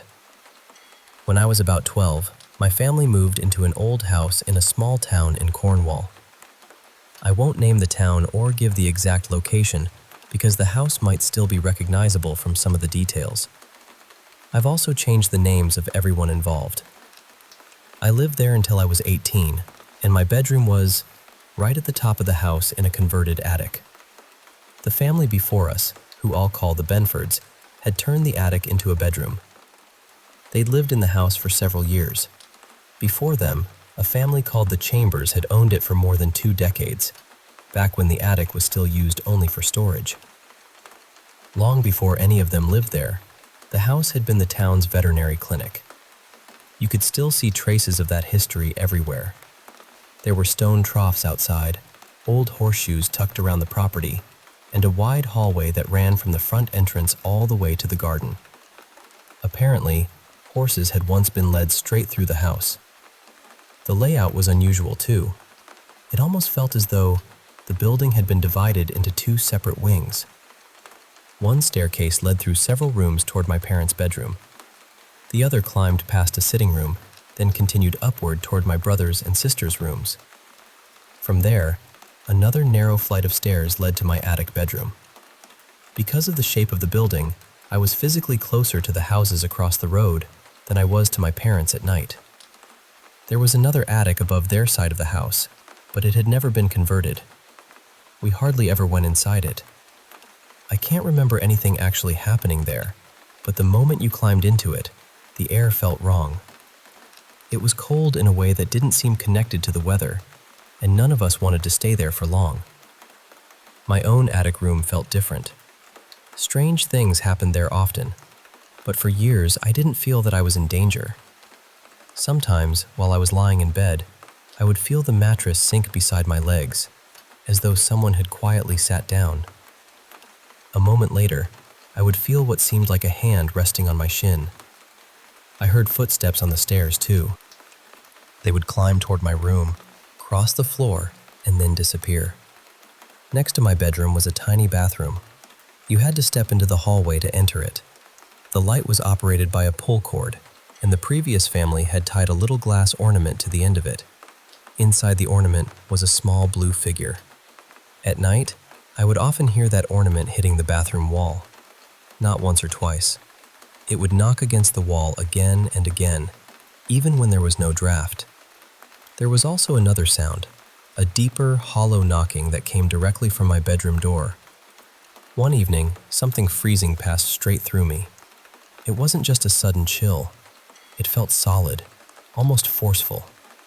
I was holding a mug of tea at the time, and the shock made me drop it. Tea went everywhere. I listened to the radio constantly as a teenager, especially late-night music shows. On nights when the footsteps and knocking were more active, the radio sometimes crackled or changed volume by itself. That could easily have been ordinary interference. I know that. Still, the timing always felt strange. The oddest part was that whatever was in the room never seemed cruel. It startled me, certainly. Sometimes every hair on my arms would stand up, but the presence felt more lonely and restless than threatening, almost as though it wanted someone to notice it. The knocking also seemed to listen. It could continue for 10 or 15 minutes, sometimes longer. Eventually, I would lose patience and say, "That's enough. Please stop." And it would stop immediately. That happened too many times for me to ignore. I was a stubborn teenager, and I had a very simple attitude toward it. I thought that if something truly wanted to hurt me, being terrified wouldn't save me. So, I tried not to give it fear. Instead, I acknowledged it.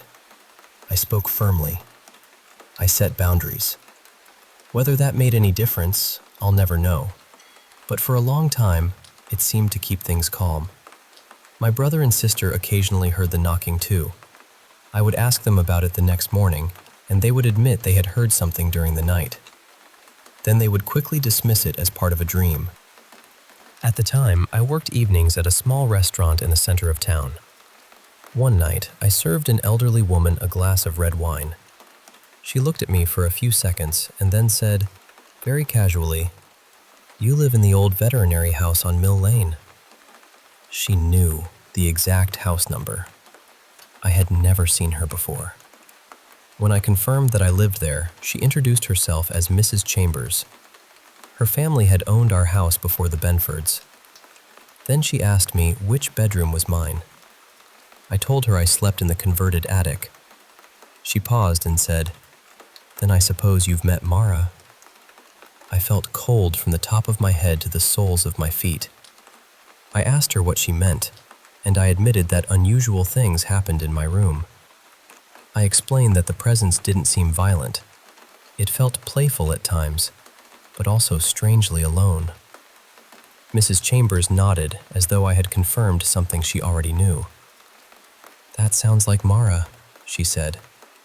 According to her, Mara had once worked in the house, possibly as a maid or household assistant, before it became a veterinary clinic. I wish I could remember the full history she told me, but I was so stunned that parts of the conversation slipped away. Two details stayed with me. The first was the smell of a candle being extinguished. Mrs. Chambers said Mara had worked in a downstairs room that later became an office. This was before the house had electricity, so she would have worked by candlelight. At around 8 in the evening, Mara would finish her duties, blow out the candle, and go upstairs. Mrs. Chambers said that when she sat in that room at night, she would sometimes smell the unmistakable scent of a freshly extinguished candle. I had smelled it too, many times. Before meeting her, I had always thought it smelled as though someone had blown out the candles on a birthday cake. I had never considered that it might be connected to anything else. The second detail was even more unsettling. Throughout the years Mrs. Chambers lived in the house, objects regularly vanished. She would leave something in a particular place, return later, and find it gone. Reading glasses disappeared most often. She said she had replaced so many pairs that she eventually stopped counting. When her family was preparing to move, she climbed into the attic to collect the last of their belongings. In one corner, she found a box she didn't recognize. Inside it were the things she had lost over the years. Glasses, jewelry, small household items, personal belongings she had searched for and eventually given up on. All of them had apparently been gathered inside that one box. The place where she found it was now my bedroom. When I tried to tell my brother and sister about Mara, they refused to listen. They said the upper floors already felt unsettling enough, and they didn't want to know anything that might make sleeping there harder.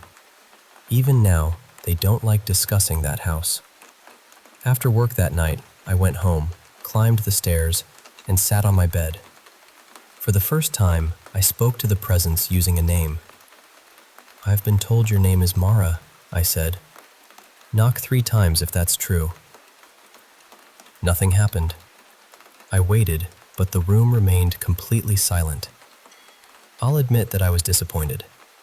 Part of me had started imagining that I might be able to communicate with her properly. Maybe we could establish some kind of understanding. So I asked, "Would you like us to be friends?" Again, nothing. I sat there for another moment and then said, "Does that mean you don't want to be friends?" The instant I finished the sentence, the smaller skylight slammed shut. That may not sound extraordinary, but the window had a metal support arm attached to it. The arm had several holes that could be fitted over a hook to hold the window open. I preferred it fully open, so I usually wedged the arm firmly between the window and the frame. Strong wind could occasionally force the window shut. Whenever that happened, the metal arm always dropped inside the room. But that night, there was hardly any wind. When the window slammed shut, the metal arm somehow ended up outside the glass. The window had closed with so much force that the arm was slightly bent. That was the first moment I felt truly afraid. The room suddenly seemed unfamiliar. Until then, I had always believed there was an unspoken agreement between us. Whatever the presence was, it could make noise, move around, and remind me it was there, but it would respect the limits I set. That night felt different. Not long afterward, I moved away for reasons completely unrelated to the house. After the window slammed shut, the activity stopped. There were no more footsteps on the stairs. Nothing sat beside me on the bed. The ornament in the bathroom never struck the wall again. The knocking ended completely. It was as though whatever had been there had withdrawn. Even now, I'm not sure whether I felt relieved or abandoned. I know memories can change with time. I know old houses make noises, radios suffer interference, windows close in the wind, and frightened minds can connect unrelated events.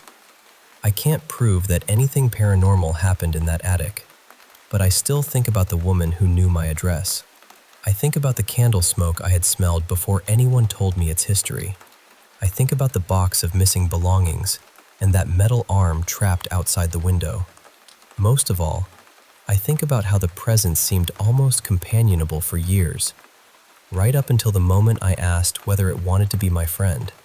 And sometimes, I wonder whether I misunderstood what had been happening all along.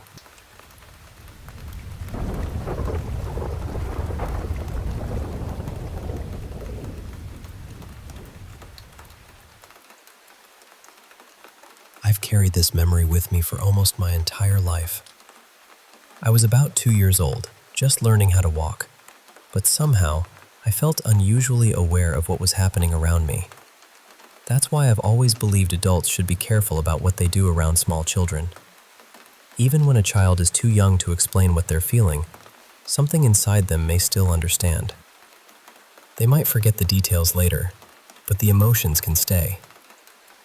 One day, my mom left me with my dad, and my dad placed me in the care of a family acquaintance he trusted. At some point, this woman left me alone in a hidden part of the yard where nobody could easily see me. I remember slowly walking toward an open gate. Something beyond it fascinated me. I felt pulled toward the road, almost as though I needed to see what was on the other side. Then I heard a voice say, "No." I didn't question it. My entire body seemed to understand, so I turned around. The grass nearby was bright, soft, and beautiful. It caught my attention in the same powerful way the gate had, so I sat down and began running my fingers through it. Because the grass was tall, I was hidden from the street. Looking back, I believed that small patch of green kept me safe until someone could find me. That was when I saw something I still struggle to describe. A glowing blue figure appeared near me. Its clothing reminded me of the long robes and head coverings people wore in ancient times. The color was incredibly vivid, somewhere between electric blue and deep sapphire. It had a face, and that face was more beautiful than anything I had ever seen. Even as a child, I remember thinking, I want to look like that someday. Then another figure arrived. It reminded me of the Grim Reaper, except it carried no weapon. Its clothing was dark, and its face seemed completely covered in shadow. It didn't look at me. It went directly to the blue figure. I couldn't hear its voice, but somehow I understood that it was asking permission to take me. The blue being refused. It said that I still had a purpose on Earth, and that there were things I needed to complete. Then it looked directly at me, pointed toward the gate and said, "You heard that. Do not go into the street, okay?" The way it spoke made me feel as though it knew I could understand. It was almost like it wanted me to remember that the experience had truly happened. Before it disappeared, it told me we would speak again. It said it would explain things about my future, my life, and the reason I was here. My memories of that conversation are blurry now. I only remember fragments, including things that later seemed to happen the way I had been told they would. One message stayed with me more clearly than the rest.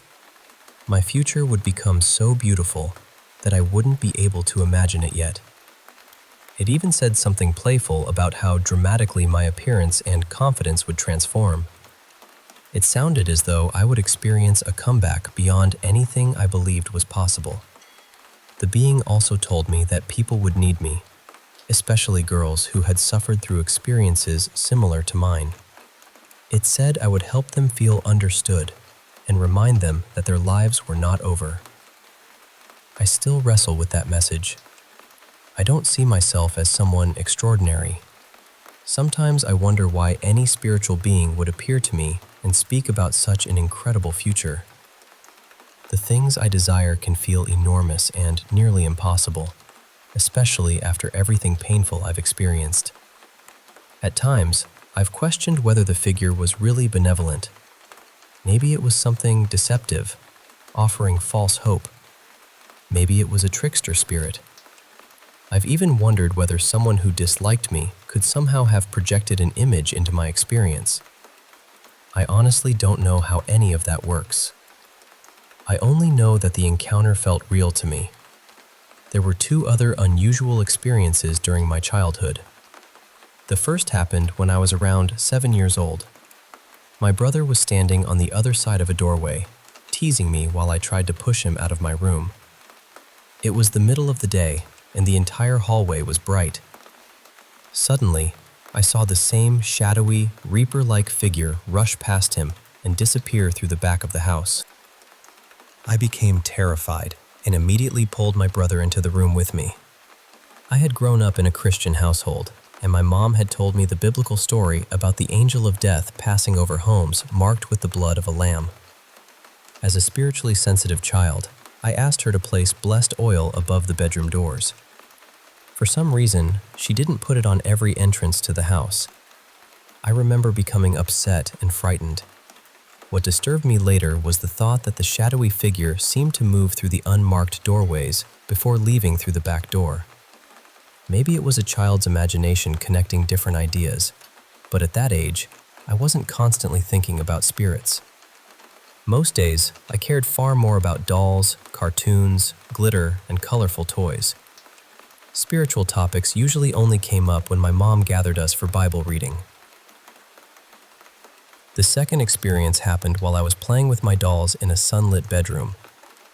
Without looking behind me, I reached back to grab one of them and felt a hand. It wasn't a vague sensation. It felt like the solid hand of an adult man. When I turned around, I could actually see it for a moment. I assumed my brother was hiding and trying to scare me, so I immediately checked beneath the bed. nobody was there. The hand had looked and felt completely human. After that, I prayed and asked God not to let me see anything spiritual in physical form again until I was ready. I'm 22 now, and since those childhood experiences, I haven't seen anything like that again. I still repeat the same prayer because I don't feel prepared to encounter those things directly. But I continue to think about the blue being. Part of me wants to trust it because everything it said about my future, my purpose, and the people I might help was beautiful. Another part of me is afraid to believe something that sounds so hopeful. Can life really become that good after being so painful? Could I truly receive the things I've dreamed about? Was that being protecting me, or was it simply telling me what I wanted to hear? I don't have a final answer. I only have the memory, the warning that kept me away from the road, and the promise that my story would one day become bigger than the suffering I had known. Maybe the most honest thing I can say is that I'm still learning whether to trust that promise. But somewhere inside me, a small part of that 2-year-old child is still sitting safely in the grass, staring at a brilliant blue light, and wondering whether an extraordinary future might actually be possible.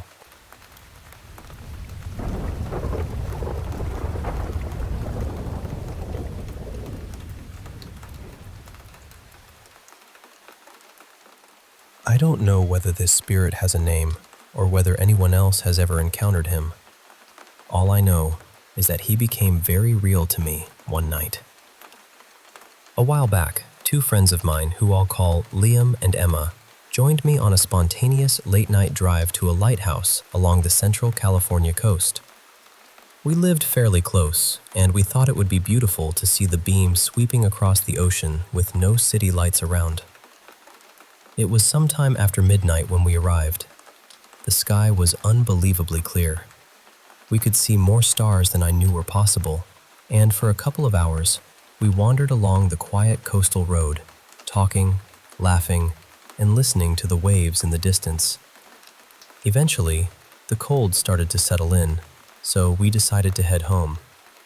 The 3 of us climbed into Liam's old pickup truck. It only had 1 bench seat, so we were packed together shoulder to shoulder. The road ahead was completely dark except for the headlights, and trees crowded both sides of it. At first, everything felt normal. We had music playing through the speakers, and Emma was telling some ridiculous story that had all of us laughing. Then, without warning, the music stopped. Not faded, not paused, it just cut out. We all looked down at the stereo. Liam said the Bluetooth had probably disconnected because we had lost reception. It seemed like a reasonable explanation, so none of us thought much of it. Then, we looked back at the road. There was a figure standing directly in front of the truck. He looked almost white, but not solid. I could see the road faintly through him. He was wearing long, dark robes that hung all the way to the ground, and he appeared to be facing us. There wasn't enough time to stop. We drove straight through him. Emma screamed, "What was that?" And then, the entire truck went silent. Liam kept both hands on the wheel and continued driving. None of us turned around. None of us even seemed able to move. A few seconds later, the music suddenly came back on. Liam reached over and switched it off. After another long stretch of silence, he finally said, "You both saw him, right?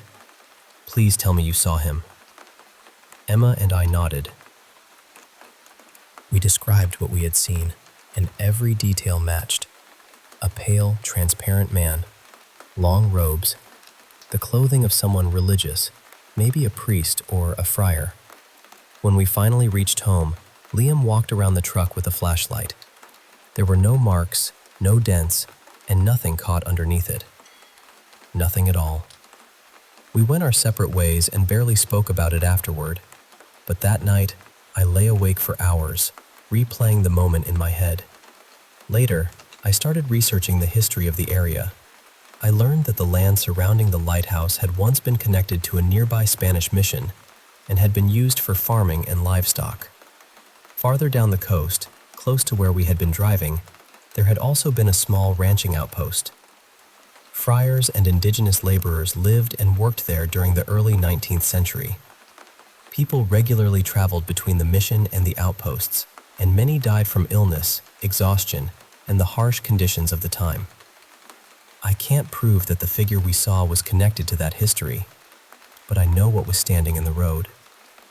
I never felt that he wanted to hurt us. He didn't chase the truck or appear inside it. He simply stood there, almost as though he was still following a path that had disappeared long ago. Maybe we crossed his road, or maybe, for just a few seconds, he crossed ours. I've kept this story private for years. Only the three of us knew what happened that night. I'm sharing it now because I still wonder whether anyone else has seen him near that lonely stretch of coast. And whenever I think about returning to the lighthouse after dark, I remember the silent figure in the robes, waiting beneath a sky full of stars.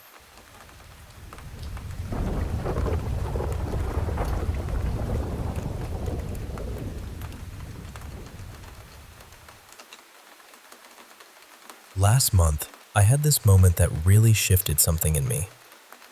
I started wondering if poltergeists, or at least some of the experiences we call poltergeist activity, might not be what we've always assumed they are. Most of us have been taught to think of them as dark, hostile, evil, or even demonic. That idea gets planted early, and once fear takes the wheel, it can change the whole experience. But I started thinking, what if we approached the unknown differently? What if, instead of reacting with panic, we paused and met it with curiosity? Not blind belief, not reckless trust, just calm curiosity. Because fear has a way of turning everything sharp. It closes us down. It makes every sound feel threatening, every movement feel dangerous, every strange moment feel like an attack. But curiosity leaves the door open just enough to ask, "Who's there? What are you trying to say?" And that made me wonder something else. How do we actually find out who or what is trying to get our attention? I believe we're born with a natural ability to sense and communicate beyond words, but most of us are taught to shut that down. Some people stay connected to it naturally. Others need a bridge. For me, copper dowsing rods have become that bridge.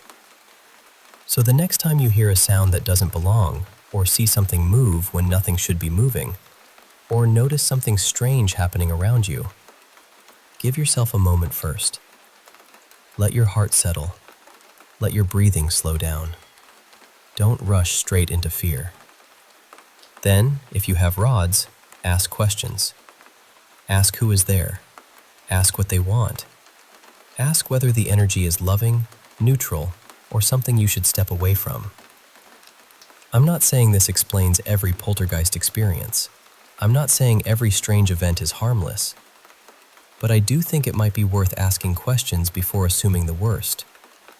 Because when you think about it, if something is trying to get your attention and you keep ignoring it, maybe it would get louder. Maybe it would knock harder. Maybe it would move something bigger. That doesn't automatically mean it's evil. It might just mean it's trying to be noticed. And honestly, it wouldn't hurt us to try to understand more before we judge. Our perception is so limited. We only perceive a tiny fraction of what exists around us. There could be realities, beings, dimensions, and energies sharing space with us all the time, and we simply don't have the senses to notice them. And sometimes it isn't just our physical perception that limits us. Sometimes it's our emotional frequency. The way I understand it, emotions are energy, and energy carries frequency. Some beings may exist at much higher frequencies than we usually operate from. Others may be lower. And when someone is living in a low emotional state for a long time, feeling hopeless, unloved, angry, afraid, or deeply alone, that energy may attract more of the same. That makes me think about kids and teenagers who are bullied. When someone is pushed into sadness, shame, fear, or loneliness over and over, it can feel like a dark cloud follows them everywhere. Maybe there's more happening around people in pain than we realize. And maybe, if we had more understanding and the right tools, we could help people in ways we haven't even considered yet. Then I finally had a chance to test this idea. About half an hour before I wrote this down, I saw a white mist appear to my left. Then it happened again. So I grabbed my dowsing rods and started asking questions. I said, "Hello, my loving guide." The rods answered yes. I asked, "Were you trying to get my attention?" The answer was a small yes. Then I got this impression, almost like a thought that wasn't fully mine. We're always trying to get your attention. And there was this light, playful feeling with it, almost like laughter. So I asked, "Did you just say that?" The rods answered yes. Then I asked, "Did I just see a white mist to my left twice?" Yes. Was it you? No. Was it our cosmic cousins? The rods gave a big yes. So I said, "Hello, my cosmic cousins." The rods answered yes. I asked, "Is there something you need to tell me?" Yes. And then I got stuck, because I didn't know what to ask next. I'm still working on my intuition. Sometimes I receive impressions clearly, and sometimes it feels like trying to hear a whisper through a wall. My roommate Marcus is much better with that kind of thing, so I called him over and asked if anything was coming through for him. Before I could even finish the question, he answered. He said, "They're saying you're doing a great job." So I asked the rods, "Is that what you're telling me?" Yes. Then I asked, "Are my posts helping people?" Yes. After that, I got another impression. They wanted me to keep doing what I was doing. So I asked, "Did you just say that to me?" Yes. Then I asked, "Is there anything else?" No. So I said, "Thank you. I love you guys." And the rods crossed in acknowledgement. Whether someone believes my experience or not, it taught me something important. Fear closes doors. Curiosity opens them.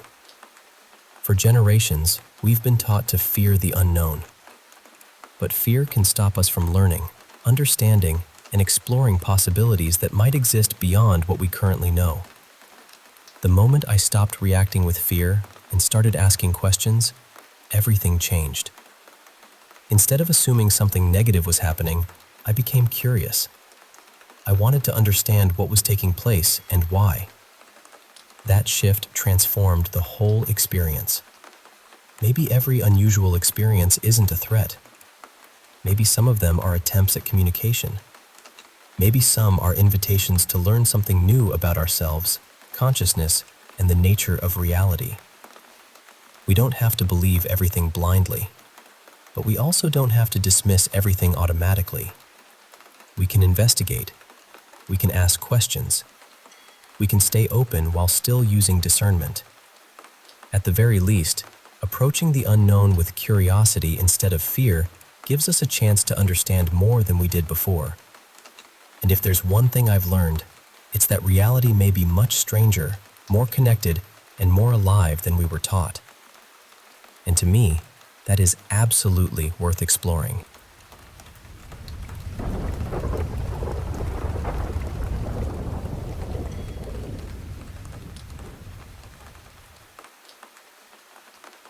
About a month ago, I got married in Samoa, and we stayed at Samoa Beach Resort in Mulifanua. It was beautiful, honestly. The wedding itself felt full of love, family, music, and that kind of happiness you wish you could bottle up and keep somewhere safe. But what happened the night after the wedding has stayed with me ever since. That evening, a big group of my family went into town to keep celebrating at a club. I wasn't in the van with them on the way back to the resort, but later on, one of my relatives told me what happened. Her husband, Sione, has always said he has the gift of sight. He says he's been able to see spirits since he was young, And in our family, people don't really laugh that kind of thing off. It's something we take seriously. On the drive back, someone in the van suddenly needed to use the bathroom. It was late, and my mom was driving. She was about to pull over somewhere quiet when Sione suddenly told her, very firmly, not to stop. He told her to keep driving. Later, he explained that he could see people standing outside along the road, watching the van. But according to him, they weren't living people. They were spirits. The part that made everyone go quiet afterward was that they realized they had almost stopped right near a burial site. Eventually, they found a closed service station, and the person got out to use the bathroom there. When they got back into the van, Sione apparently looked toward the back and said, "You're not welcome to come with us."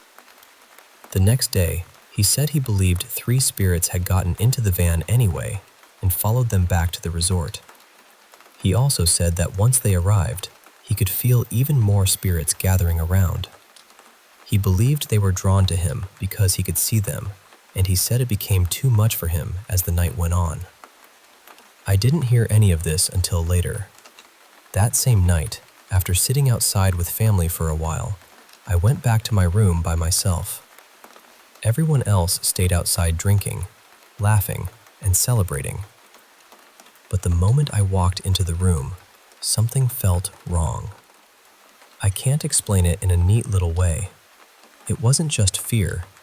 It was this heavy feeling, like the air had changed, like I wasn't alone.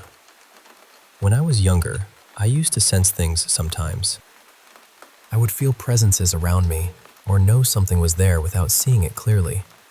As I got older, I prayed for that ability to leave me because I didn't want it. And over time, those experiences became very rare. So when that feeling came back in the room, it shook me. I put my AirPods in and tried to fall asleep, but I couldn't relax. I kept feeling like someone was walking around the room, watching me.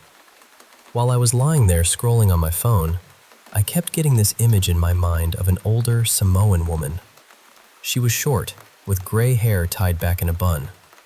She was wearing a pulatasi, and she had a strong, solid build. I couldn't see her like a person standing in front of me, but the image kept pressing into my mind so clearly. The feeling got stronger and stronger until I started calling family members in other rooms because I really didn't want to be alone. Most people were asleep by then, so I kept calling my husband, who was still outside with everyone.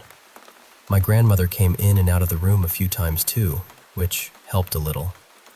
Then something happened that honestly unsettled me more than anything else. The room phone rang. I could barely hear it because my AirPods were in, so I ignored it at first. But my grandmother answered. She said, "Hello? Hello?" And then she realized it was my sister. My grandmother asked her why she had called our room. My sister sounded confused and said, "I didn't call you. Our room phone just started ringing, so I picked it up." Neither side had called the other. That was the moment I felt like whatever I had been sensing all night wasn't just in my head. I spent most of the rest of the night praying until I eventually fell asleep. The next day, I told my husband what had happened, and I also spoke to Sione, the relative who says he can see spirits. He told me he had left the family gathering early because it had become overwhelming. He said there were around 20 spirits standing near us outside while everyone was celebrating. Then I started describing the older Samoan woman I had seen in my mind. Before I could even finish, he cut in and said, "Yes, that's her." He told me he believed she had probably been looking for him. I still think about that night. I don't know exactly what to make of it, but I know what I felt, and I know how real it seemed in that room. So I'm curious, has anyone else experienced anything like this in Samoa or anywhere else? Especially people from cultures where seeing or sensing spirits is something people genuinely believe in and respect.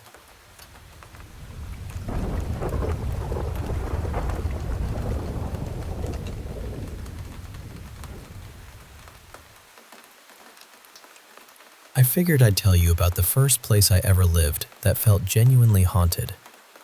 This was years before anything strange happened to me in my apartment, and honestly, this house was where I first learned that some buildings seem to remember people. It was back in 2014, during my junior year of college. Me and 4 friends moved into this very old house right across from campus. Everybody knew it as Old Honor. It was one of those houses that had a reputation before you ever stepped through the front door. People partied there, crashed there between classes, wandered in and out all day. It was basically a campus landmark with peeling paint and too many stories attached to it. The house was sort of passed down every year to a new group of guys from the fraternity I was in at the time. That had apparently been going on for decades, so naturally, there were always rumors about it being haunted. I had heard a few, but I didn't take them seriously. College houses collect rumors the way old rugs collect dust. But the house itself really was beautiful underneath all the neglect. It was a Victorian from the late 1800s, with arched doorways, old hand-painted details near the ceilings, and this kind of grand, tired elegance. You could tell someone had loved it once, even if the landlord clearly hadn't loved it in a long time. The weird stuff started almost right away, but at first it was easy to laugh off. Ceiling fans would turn on by themselves. Lights would click off when nobody was near the switch. Faucets in empty bathrooms would suddenly start running. It was creepy, sure, but not enough to scare us out of sleeping there. We treated it like the house had quirks. Then one afternoon, a friend of ours named Lacey was napping on the living room couch between classes. A few of us were outside on the deck when she came running out, completely shaken. She said she had woken up and seen an older man standing in the room, wearing a black suit that looked really old-fashioned, with a tall hat. At first, she thought one of us was messing around in a costume. But then he walked down this short hallway toward the next room, and nobody came out the other side. She got up to check, and there was no one there. We told ourselves she had probably been half asleep, maybe dreaming with her eyes open, something like that. And for the rest of the day, we acted like that explanation was good enough. A couple weeks later, we were having people over before a football game, and a few older guys came up to the house. They told us they had lived in Old Honor back in the 80s.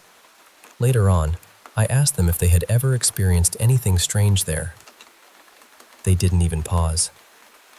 They said yes. Then they told us what they knew about the house. According to them, it had been built by one of the town's early judges for his family, his wife and their 3 children. Not long after they moved in, the judge and all 3 kids died within a short period of time. The wife was supposedly so devastated that she ended her life inside the house. The former tenants said they had seen her now and then, but they told us she never seemed harmful. They actually believed she liked the house being full of people. Like the noise and laughter made it feel alive again. We thought it was a fascinating story, but even then, I don't think we fully believed it. After that, though, things changed. One of my roommates woke up around 2 or 3 in the morning and saw a woman in a white dress in the corner of his room. What bothered him most was the way she appeared. He said she wasn't standing exactly, and she wasn't floating either. She was suspended there, gently moving back and forth. He could see her feet, and they were hanging at about the height they would be if someone were dangling from the ceiling. He stared at her for a minute before reaching for his lamp. When the light came on, she was gone. Then there were the nights I woke up to singing. It happened maybe 3 or 4 times. I'd wake up in the dark and hear a woman's voice, very soft, singing somewhere inside my room. I could never make out the words. It would last maybe 30 seconds, sometimes a little longer, and then it would stop. One night, I was watching my brother's dog. I woke up for no clear reason and saw the dog standing stiff, growling at the exact corner where I had heard the singing before. That one stayed with me. We also had these old hook and eye locks on the bedroom doors, the kind you could only latch from inside the room. Twice, one of my roommate's doors ended up locked with nobody inside. There was no way to open it from the hallway. We had to climb onto the balcony, pull out the window AC unit, crawl through the window, and unlock it from inside. There was just no normal way for that lock to latch itself. But the moment that really scared me happened one evening after work. I was taking a shower. The bathroom was small. The shower was beside the toilet, and between the toilet and the sink there was a little trash can. On the back of the toilet, I had a small radio that I used to play the student station while I showered. I was halfway through washing up when suddenly there was this enormous bang.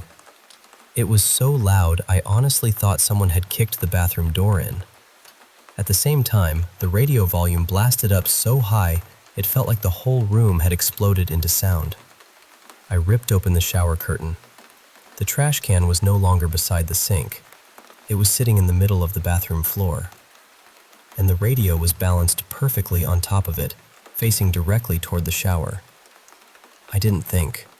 I didn't investigate. I ran straight out of that bathroom, soaking wet and completely naked, bolted into my bedroom, and slammed the door behind me. Later, I tried to make sense of it. I really did. But nothing explained it. The trash can had moved several feet. The radio had somehow left the back of the toilet and landed upright on top of the trash can.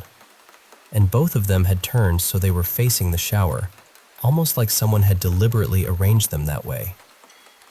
After that, the activity kept going until we eventually moved into another house. But nothing ever scared me quite like that again. Old Honor isn't there anymore. It was torn down years later. And I know this may sound strange, but I hope whatever was in that house found peace. For all the fear it gave us, there was something deeply sad about it too. Like the place had been holding its breath for over a century, waiting for someone to finally listen.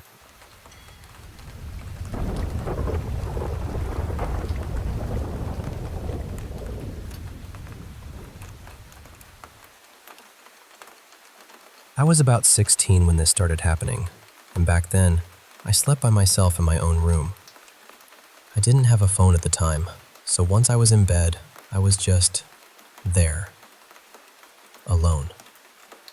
My mom's room was on the other side of the house, far enough that it felt like a whole different world at night.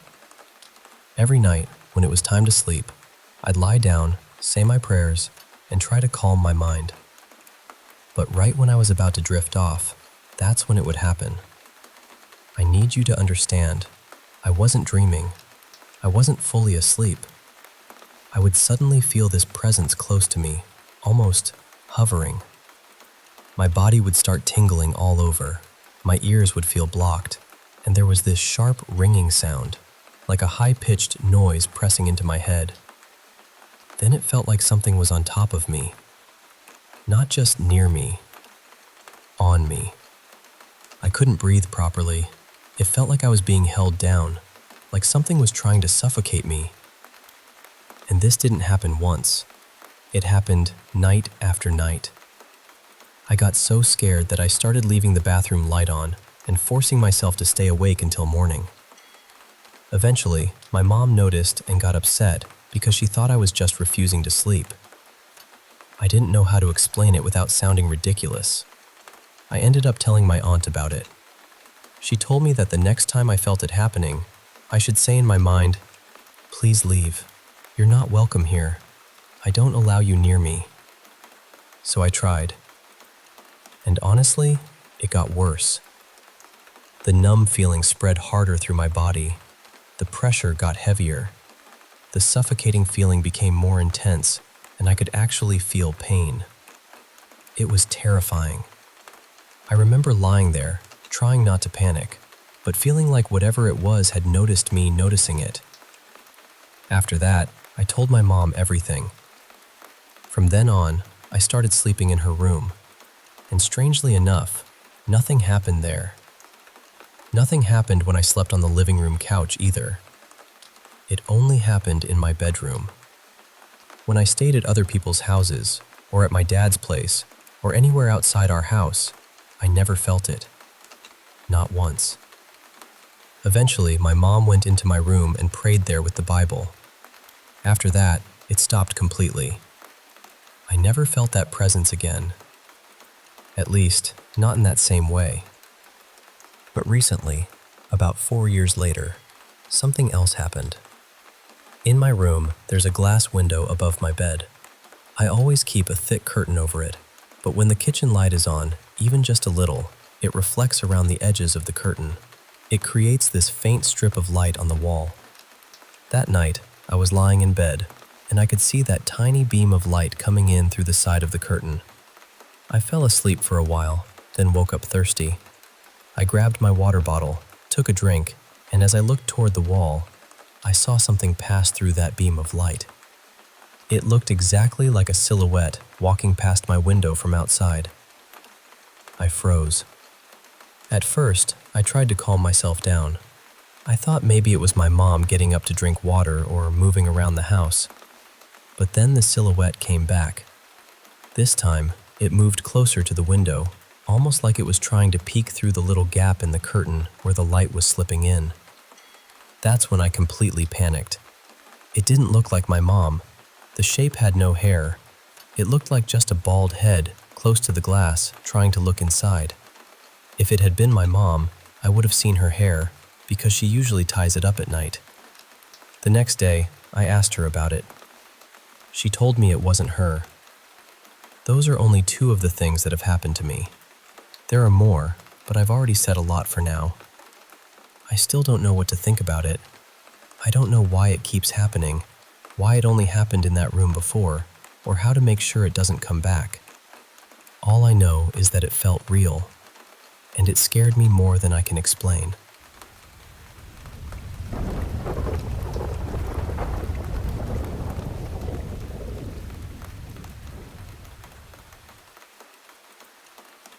I want to start by saying this clearly.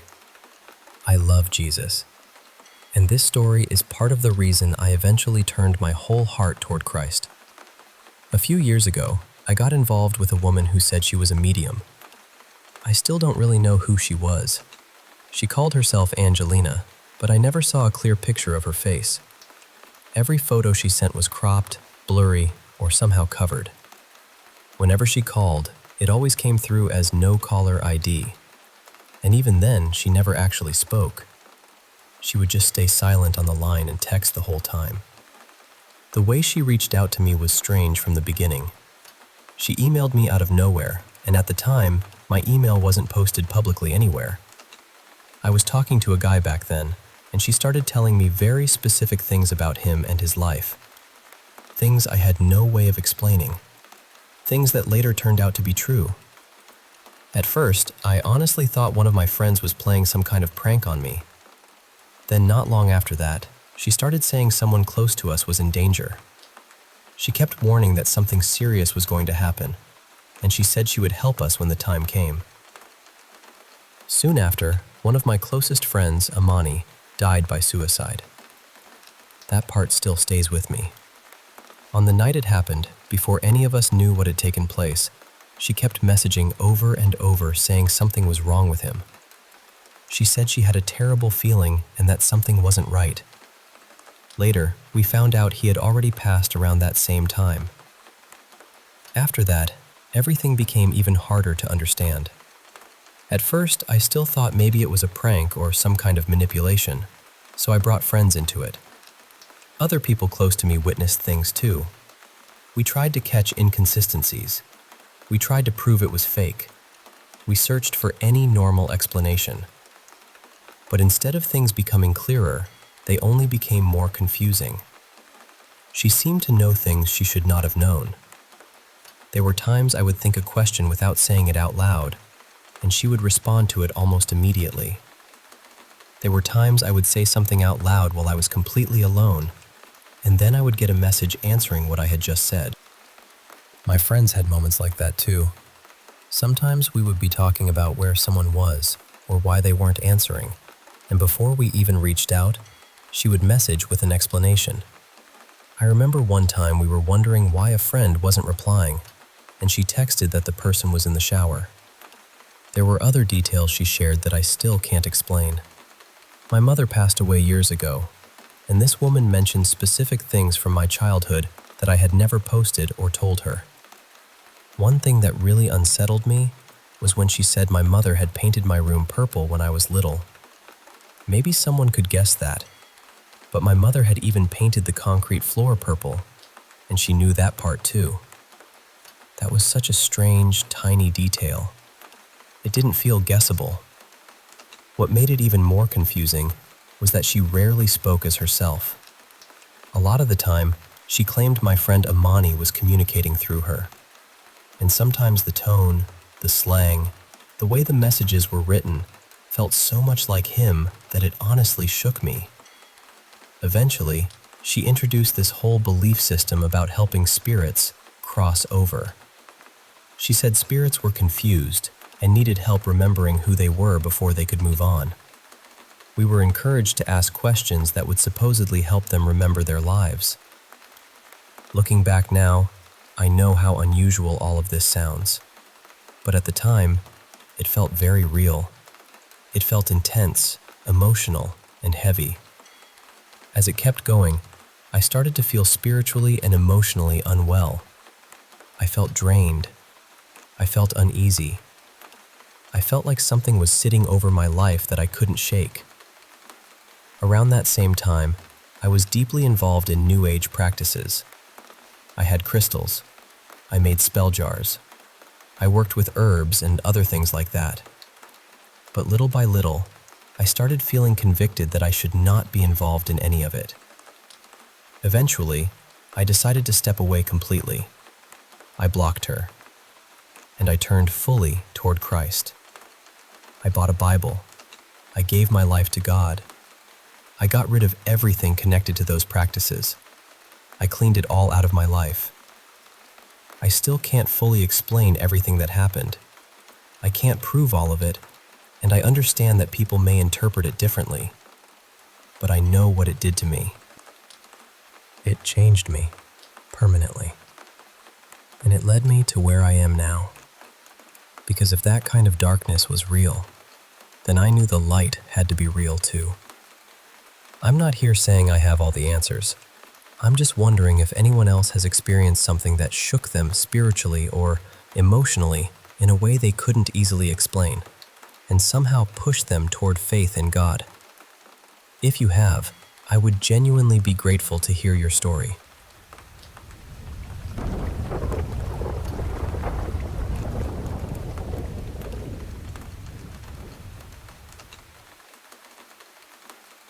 I only ever heard my grandpa tell this story when the weather turned mean. Not just rain tapping politely at the windows. I mean the kind of storm that made the whole house breathe differently. Thunder rolling so hard you felt it in your ribs. Lightning flashing through the curtains and turning the room pale for one strange second. Wind pushing against the chimney like something outside wanted an answer.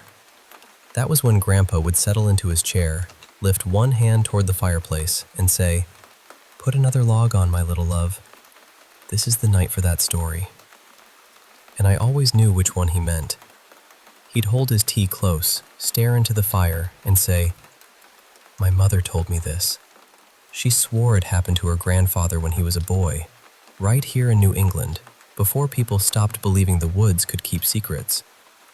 Then he'd pause, because Grandpa knew how to let silence do some of the work. They had a cat, he'd say, a grand old tabby named Marushka, soft as a scarf and proud as a queen. One spring, she had kittens, 5 of them. 4 were pale and striped, but the last one was black. Not gray, not brown, black, like a corner of the room after the lamp goes out.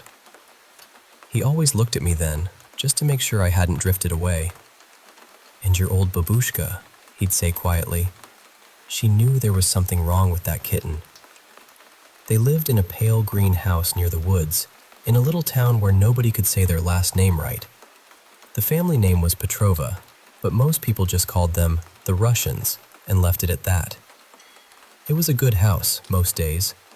Nikolai, the father, taught numbers at the local college and could fix almost anything with wire, patience, and muttering.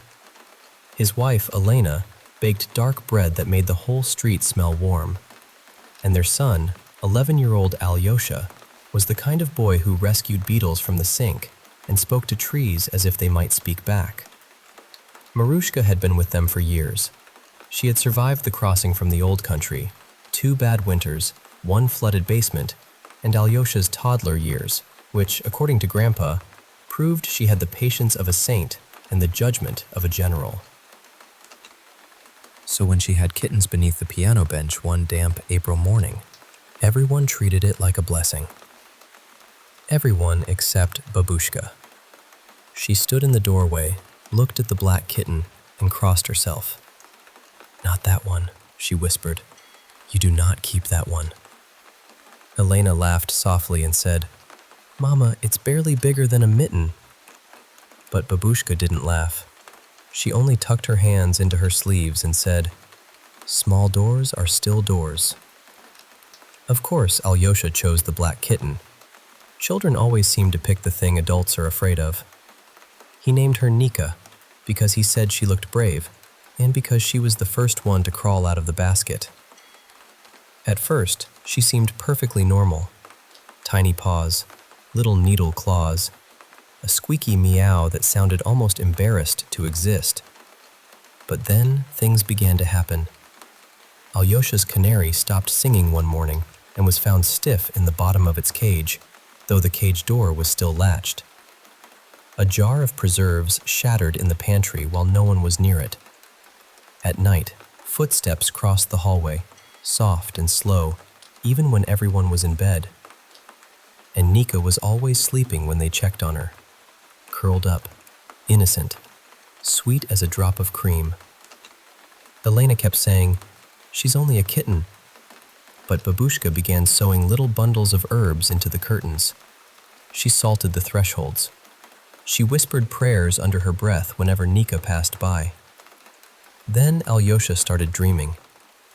He dreamed something sat at the foot of his bed, something long and folded, something with hands that reached too far and a mouth that breathed cold air over his blankets. One night, he woke screaming so hard Nikolai nearly tore the bedroom door from its hinges. They found Alyosha pressed into the corner, his nightshirt ripped open, thin red scratches running down his chest. "She was on me," he sobbed. "But it wasn't her. Her face opened wrong." Nikolai turned toward the window. Nika was sitting there on the sill, tail moving slowly, eyes black and bright in the lightning. That was when Babushka said, "Enough." Elena cried while Nikolai wrapped the kitten in a wool blanket. Alyosha wouldn't look at her. Nobody wanted to say what they meant to do, because saying it would make them monsters, and not saying it let them pretend they were only frightened people doing what frightened people do. But Babushka led them into the woods behind the house, deeper than Alyosha had ever gone. The storm had not broken yet, but the trees were already moving like they knew it was coming. They reached a circle of old stones half buried in moss. Grandpa said those stones were older than the town, older than the road, older than any name people had given that place. Babushka placed Nika in the center. The kitten did not run. That was the worst part, Grandpa said. She just sat there and watched them, too still for anything so young. Babushka knelt and began to speak in words Alyosha didn't understand. The air grew sharp. The trees stopped rustling. Even the insects went quiet. Then Nika opened her mouth, and the sound that came out was not a kitten's cry. It was low and tearing and too large for that small body. The shadows under the trees pulled toward her, sliding over the ground like spilled ink. For one moment, Alyosha thought he saw shapes inside the darkness. Fingers, teeth, eyes that had been waiting a very long time. The wind rose all at once. Nikolai grabbed Elena. Elena grabbed Alyosha. Babushka kept speaking. Then lightning struck somewhere nearby, close enough to split the night wide open. And just like that, the darkness tore loose from the kitten. It lifted from Nika like smoke, twisted once above the stones, and rushed into the woods. Everything went still. Nobody moved. Then Nika sneezed. A tiny, ridiculous, ordinary kitten sneeze. Elena was the first to run to her. She scooped that little black cat into her arms and wept into her fur. Nika trembled and purred and tucked her face under Elena's chin. Babushka stood there for a long time, staring into the trees. Finally, she crossed herself and said, "It has gone out." They brought Nika home. After that, the house was peaceful again. Alyosha's dreams stopped. The footsteps stopped. The lights no longer flickered. Nothing died strangely. Nothing watched from corners. And Nika grew into the laziest cat in all of New England. She slept in sunbeams, stole butter when no one was looking, and became so round that Nikolai said she was less a cat and more a loaf with opinions. Alyosha loved her for years. She slept on his bed, sat beside his school books, and waited by the door whenever he came home from college. Later, when he had children of his own, Nika was still there, gray around the mouth and slow in the legs but purring like a little engine. Babushka never fully trusted her, though. Not completely. Even after 15 quiet years, even after Nika proved, day after day, that she was only a cat. Whenever storms came rolling over the town and the old woods shook in the wind, Babushka would glance toward the trees and lock the back door. Just in case. Because whatever had been inside that kitten had left her. But no one ever found out where it went. And on certain stormy nights, if the thunder was loud enough and the lights flickered just so, they sometimes heard something moving beyond the tree line. Not coming closer exactly. Just searching.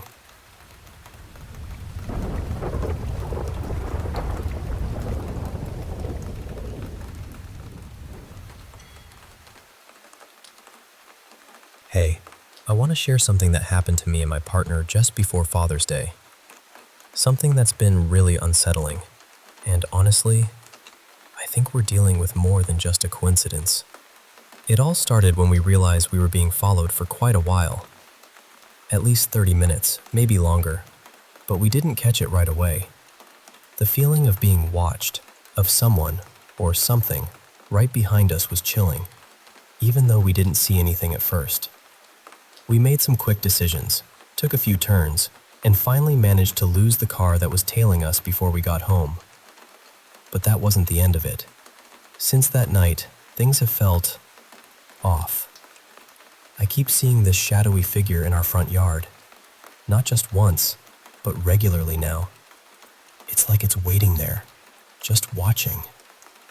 I've tried to ignore it, really tried. But then yesterday, something happened that shook me. I'd just come inside and was locking the door when suddenly, the doorknob was yanked the opposite way, like someone was trying to pull it open from the outside. For a moment, I just stared at the door, frozen. Then I managed to lock it again, but the unease didn't go away. My partner didn't see it, but when I told him, his face went pale, and he looked really uncomfortable. I asked if he felt anything strange, and he admitted feeling overwhelmed, like something bad was about to happen. Now, it's important to say, while I follow Wicca and am pretty open to these ideas, my partner's not sure how he feels about any of this supernatural stuff. So that reaction told me this was serious. Later, I had to step outside again. And there it was, the figure, standing near my partner's car. What's odd is that it seemed to be interacting with our neighbor's outdoor cat, who had wandered into our yard. The cat was just sitting there, staring up at the figure like they were communicating or something. It was such a strange sight, like something out of a dream. I didn't really connect the dots at the time, but then I remembered something from a couple of weeks before. About 2 weeks ago, we found a dead bird right next to our front steps. The strange thing was, it seemed like its heart had been removed, perfectly, like a small circle was cut out. There was no blood anywhere, which didn't make sense. We planned to bury it when we got back home, but when we returned, it was gone. No trace. We thought maybe a neighborhood cat had taken it, but that didn't add up. The neat hole and lack of blood just seemed too precise to be an animal. And now, looking back, I can't shake the feeling that it was connected to whatever this shadowy presence is. The weird thing is, I do believe we have a positive spirit watching over us too. Since moving in, I've caught glimpses of something good inside the house. At first, it startled me, but it always felt protective. There was even a night when our microwave malfunctioned and unplugged itself right as a fire almost started. If it hadn't done that, we might have lost the house. I'm convinced that was our guardian spirit stepping in, and I think it's the reason this negative entity hasn't been able to come inside, like it's keeping the bad one at bay. To protect ourselves, I've burned sage to cleanse the house, lit white candles to purify the space, and made protective charms for both of us.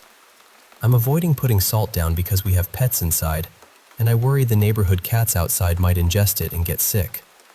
Instead, I'm planning to get some brick dust, which should be safer and still help keep unwanted energies away. So, that's where we're at. I'm really hoping this shadowy figure moves on soon, but I'm preparing as best as I can. It's scary, but I'm holding on to the belief that the positive energy in our home is stronger. I just wanted to share this with someone because it's been weighing on me a lot lately.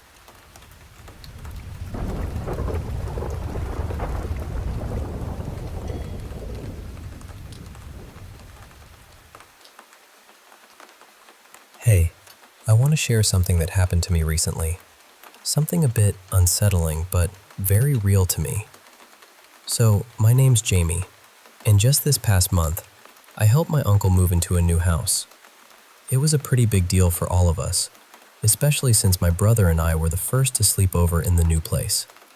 Meanwhile, my uncle, aunt, and two of my cousins stayed back in the old house during the move. The whole process took about 3 days, and we spent 3 nights of the new house. Now, the strange part happened on the very last night, which was when my cousins decided to have a little sleepover with us in the new place. Let me tell you, the old house was already kind of infamous in our family for weird things happening. My uncle would talk about objects disappearing only to reappear days later, and there were always these odd footsteps and voices echoing through the halls. Even my aunt, who's usually pretty skeptical about these things, admitted that it was really strange and hard to explain. I never really liked sleeping in that old place because, honestly, I always felt like something was there, something haunting the house. So I was pretty relieved to be in the new house for a change, thinking I was finally safe. But as it turns out, the weird stuff didn't stay behind. On the final night, around 3 a.m., one of my cousins, Sarah, let's call her that, came over to my bed. She looked pale and told me she was feeling sick, complaining about a stomach ache. I helped her back to her room and stayed until she fell asleep, then went back to my own bed. But not long after, maybe 10 minutes in, I started hearing footsteps right above me. They were heavy, deliberate, and way too loud to be my cousins. They're just kids, 8 and 10 years old. Naturally, I got out of bed to check on Sarah, worried she might be up or feeling worse. I quietly checked both my cousins' rooms and found them both sound asleep. That's when the hairs on my neck stood up. How could there be such loud footsteps if no one was moving? I tried to shake off the unease and went back to bed, but barely 10 minutes later, a loud whooshing noise came from downstairs. At first, I thought it might be the wind or something falling, so I waited, hoping it would stop. But it didn't. The sound went on and on, like something powerful moving around the main floor. I couldn't ignore it, so I crept down the stairs, heart pounding in my chest. When I reached the living room, I saw the vacuum cleaner was somehow on, humming loudly on its own. I quickly scanned the area. No one was there. Not a single soul. I unplugged the vacuum, feeling a chill run down my spine, and hurried back upstairs, praying that was the last weird thing for the night. But it wasn't. Around 3:45 a.m., my other cousin, Clara, started calling out Sarah's name, her voice trembling. I got up again to check on Clara, who looked shaken. She said she'd had a nightmare, which seemed normal enough given we were all in a new house without our parents. But what she described was far from an ordinary nightmare. She said she saw a tall man standing silently in her doorway, just staring at her. The image was so vivid and disturbing that I could tell it really scared her. I comforted her as best as I could, and after about 20 minutes, she finally drifted back to sleep. I went back to my room, but honestly, I knew I wouldn't get any sleep the rest of the night. I haven't told my uncle about all this yet. I don't want to add any stress to their big move. I don't really know what I experienced that night, but it shook me to my core. And even now, whenever I think back, I can still hear those heavy footsteps echoing above me and see that silent figure standing in the doorway. It's like the old house's shadows followed us, refusing to let go. Thanks for listening. Sometimes sharing these stories makes them a little less scary.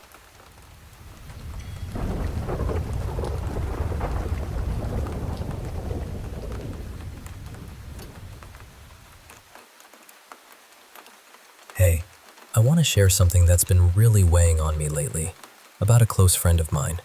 Let's call her Clara, just to keep things private. You know, Clara was always someone full of light, easygoing, carefree, the kind of person you could just be around and feel at ease. But over the past few weeks, something terribly wrong has been happening to her. So it all started a few weeks ago when Clara was at her house with her boyfriend and another couple. It was supposed to be just a normal evening, but suddenly, Clara began screaming. Really loud, frantic screams. Then she started scratching herself, not just absent-mindedly, but like she was trying to claw something off her skin. And the most unsettling part was how she started speaking gibberish, words that made no sense, almost like a language I'd never heard before, all while she was just lying there in bed. It was terrifying. Her boyfriend called an ambulance and she was rushed to the hospital. But then, just about an hour or so after she got home, she started feeling unwell again and drove herself back to the hospital. She stayed there through the night. The next day, things got even more unsettling. Clara showed up at their house trying to take one of their kids with her. They have 4 children, by the way. Apparently, she had walked back from the hospital to their house, leaving her car behind. Now, the walk isn't exactly short or easy. It's not like she could just casually stroll that distance, especially not in her condition. Her boyfriend was really shaken up when he saw the car missing. He refused to let her take the child, which I think was the right call, but that moment just felt so eerie. Then Clara was back in the hospital for about 2 weeks. During that time, she made it clear that no one could visit her. She didn't have any way to communicate either because she'd left her phone at home. It was like she was completely cut off. When she finally got out, she was discharged with medication for new health problems. Turns out she had suffered a heart attack and a stroke, and she's only 29. Before all this, being around Clara was so easy, so lighthearted. But now, it's like she's not herself. Like something else is pretending to be her. Menacing. Negative. That's the only way I can describe it. For about a month now, Clara's been experiencing really strange things in her home. Things that I, unfortunately, have witnessed myself on occasion. Like toys lighting up on top of the fridge when no one is around, or a bubble gun suddenly blowing bubbles in the kitchen, all by itself. And Clara believes that these are signs from her deceased son, who died about 4 years ago, just a day or 2 after he was born. Clara is a practicing witch, not one to label herself under any particular tradition, but she's been drawing odd symbols outside her home, scattered all around without any obvious order. She talks about feeling her son's presence when she practices.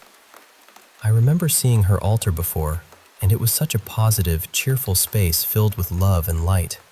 But now, the altar just feels wrong, like it's been tainted or corrupted somehow. Being in her house now is almost unbearable. And talking with Clara, it's not the easy, genuine conversation it used to be.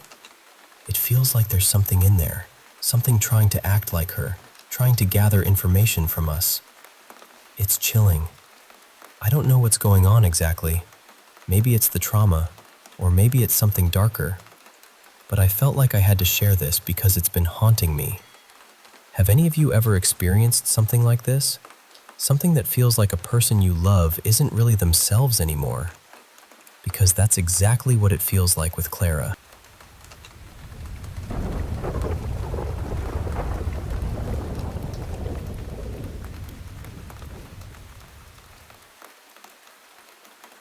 Hey, I want to share this really strange experience I had on the Beijing subway recently.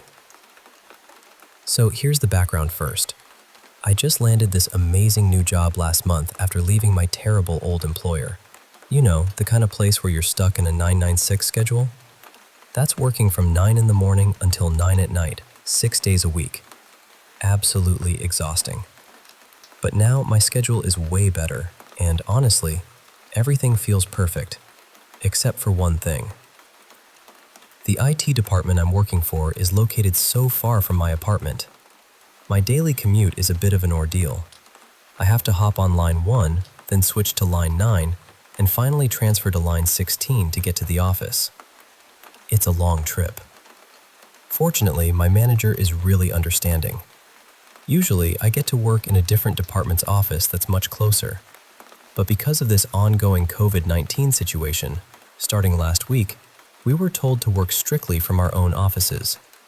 So now I'm forced to make this long subway commute every day, which is, well, it's tiring to say the least.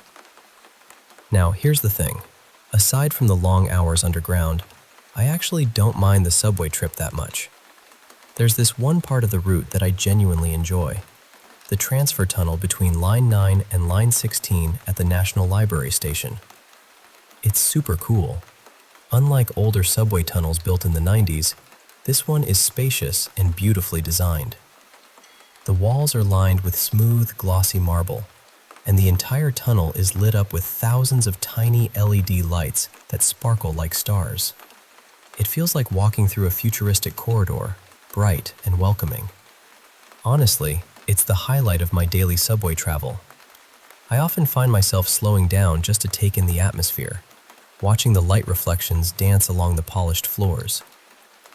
But last Wednesday, something felt off. When I got to the transfer point from line 9 to line 16, I had this nagging feeling that I hadn't passed through that beautiful, shining tunnel at all. It struck me because I always remember walking through it. It's become kind of my little daily joy. But this time, I had no memory of it. I kept trying to picture myself walking through those glossy marble walls, but it was like the tunnel had vanished. When I finally got to the office that day, this weird feeling just wouldn't leave me. My mind was foggy, and I couldn't focus on work. I kept thinking, how did I get from line 9 to line 16 if not through that tunnel? And then, bit by bit, some hazy memories started to come back, but they weren't of that beautiful tunnel. Instead, I remembered walking through a narrow, dimly lit tunnel. It was crowded with people, and I felt pushed and squeezed by the slow-moving crowd. The tunnel looked old, like one of those grim 90s-era stations. The walls were dull and worn, and the lighting was this harsh, flickering fluorescent tube light. It was cold and damp. The air felt heavy and unwelcoming. What really got me was the feeling of being rushed and shoved forward by the crowd. I didn't stop or look around. I was just swept along. And here's the thing. I have never seen that kind of tunnel at National Library Station before. That station is new and modern, so an old, grimy tunnel like that just doesn't fit. It felt totally out of place. Even now, when I think back on that moment, I can almost feel the cold, wet air on my skin, and I can still hear the muffled sounds of footsteps and murmurs echoing in that narrow tunnel. It's such a strange sensation, like I stepped into a completely different world for a few minutes. I really wanted to brush it off as a sleepy morning mix-up, maybe my brain playing tricks on me. But then, something similar happened again on Friday and Monday. I still can't quite explain it, and it's been bugging me all week. I guess I'll keep an eye out next time during my commute and maybe talk about it again. For now, though, I have to go walk my absolutely cutest dog in the world. He's waiting for me, tail wagging and all excited. Thanks for listening to my story. I hope it wasn't too weird or spooky, but honestly, I'm still trying to wrap my head around it myself.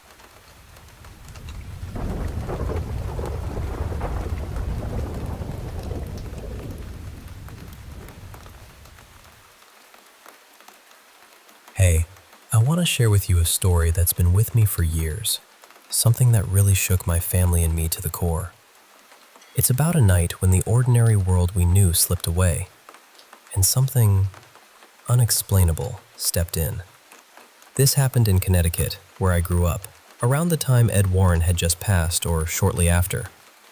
And it involves my family, my cousins, and the famous Lorraine Warren herself.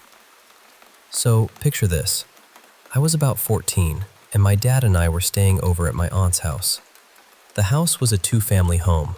My aunt and uncle lived on one side, and my cousin and her family on the other.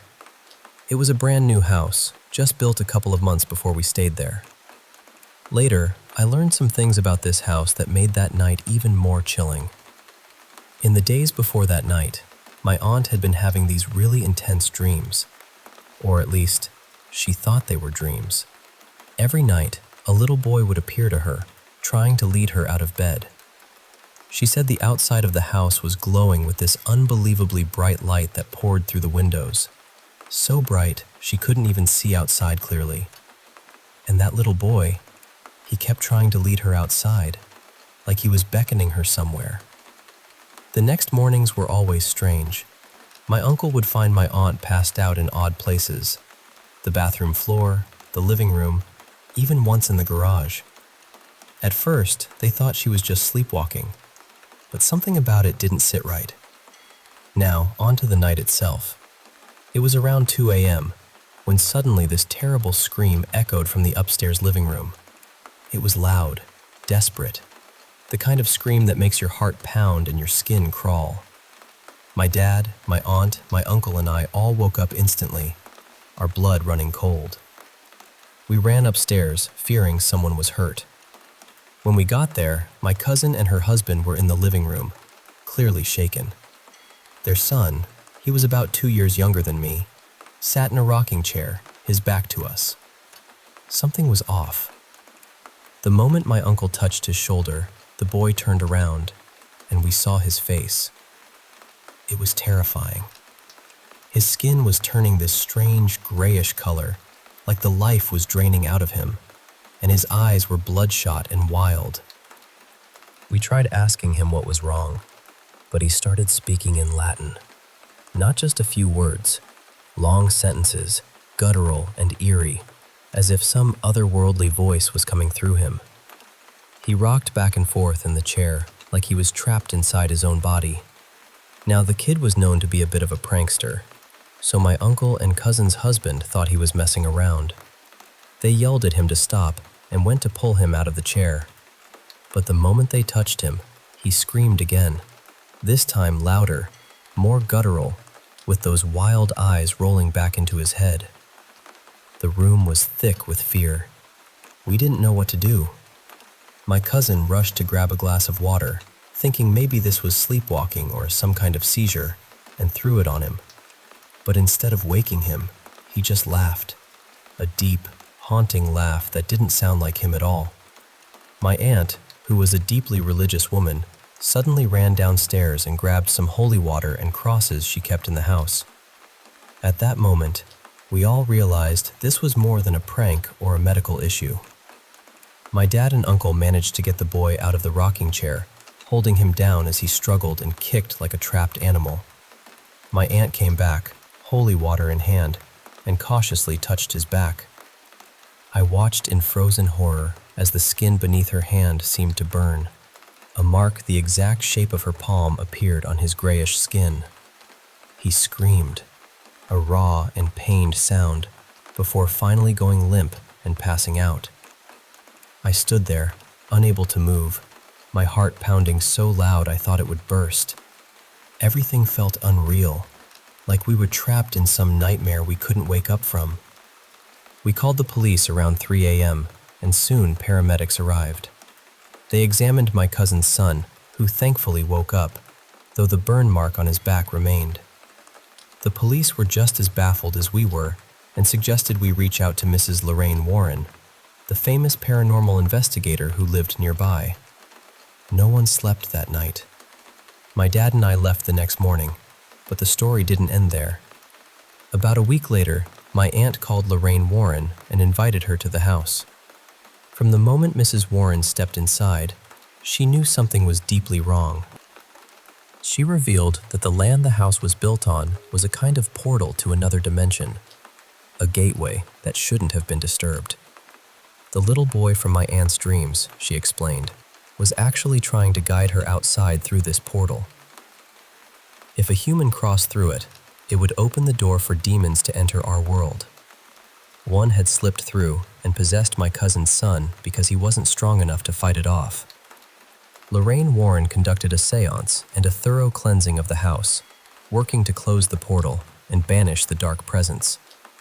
After that, my family lived in that house for another 8 years without a single problem before they finally sold it and moved away. I never stayed there again after that night. Even now, years later, the memory still haunts me. That terrifying scream, the burning mark, and the feeling of something cold and evil creeping into our lives. It's a reminder that sometimes the world we know is just a thin veil over something much darker.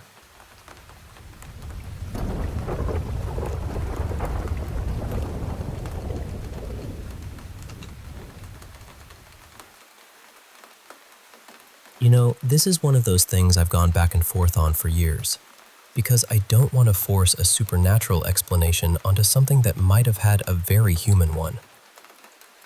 But I also know what I felt.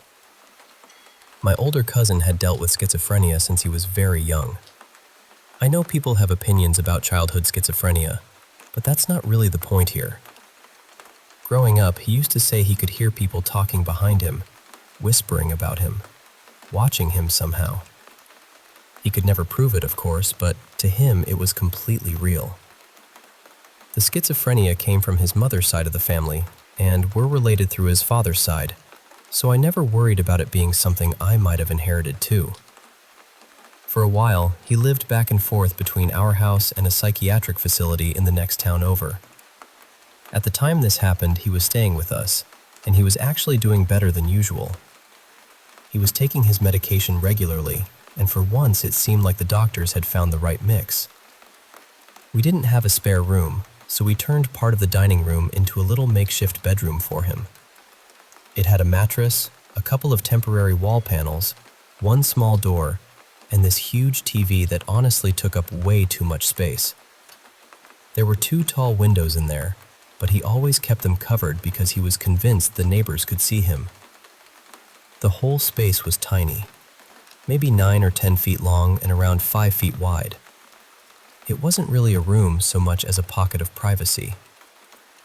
One afternoon, my mom started calling for him from the other side of the house. She called once, then again, then louder. By the 5th time, I figured he just couldn't hear her, so I went over to his little room to tell him. I opened the door, and I stopped immediately. He was sitting on the mattress with his back partly turned toward me. He had noise-canceling headphones on, his eyes were closed, and he looked completely calm, like he was listening to music or watching something on the TV. He clearly hadn't heard my mom at all. But the room felt wrong. Not scary in a dramatic way. Not like the air turned cold or the lights flickered. It was quieter than that. Heavier. There was a space on the mattress behind him, and as I looked at him, I became aware of something there. I couldn't see it clearly, not like a person standing in front of me. It was more like a hunched, faint shape, almost translucent, angled toward him. It wasn't standing up. There wasn't enough room for that anyway. It was crouched or folded somehow, right behind him on the mattress, facing him while he sat there with his eyes closed, completely unaware. And the strangest part was that it didn't feel like it noticed me at all. I stood there for maybe half a minute, not saying anything. I was just staring at that empty spot behind him, trying to decide whether my mind was filling in shadows or whether something was actually there. Then, out of nowhere, he shouted, "Oh crap," and whipped around. He looked directly at the exact same empty spot I had been staring at. His eyes were huge. Then he looked at me, and I must have looked just as shocked as he did. Neither of us said anything about it. I think we both knew there was something to say, but neither of us wanted to be the one to say it first. I also didn't want to make things worse for him. I didn't want to confirm something that might feed into his fear or trigger him somehow. So I just said, "My mom's been calling you. You should go see what she needs." And that was it. He got up, walked past me, and we both left the room without looking back. Whatever had been on that mattress, or whatever we thought had been there, we ignored it like it was a spill nobody wanted to clean up. A couple of months later, his condition got worse again, and he moved out. We turned that little space back into a dining room, and nothing strange ever happened in that area afterward. Not before, not after. Over the years, we've cleansed the house a few times for different reasons, but I've never really connected any of that to what happened in his room that day. Sometimes, late at night, when I'm sitting alone on my laptop, I still get the feeling that someone is behind me. Not often, but enough that I notice. I don't usually feel threatened by it. My general rule is, if they don't bother me, I don't bother them. Although I will say, there are certain private moments where I mentally give any unseen guests a fair chance to leave the room. Boundaries matter, even with the dead. My family believes in spirits. We believe people can linger after they pass. But we don't believe in demons, and I don't use that word for what my cousin and I sensed. That idea was never part of how I was raised, and it doesn't feel right to me. Maybe it was nothing. Maybe my cousin was having a bad moment, and I picked up on his fear. Maybe I imagined a presence because I already knew the things he struggled with. But then again, he turned around and looked at the exact spot I had been staring at. And after all these years, that's the part I still can't explain.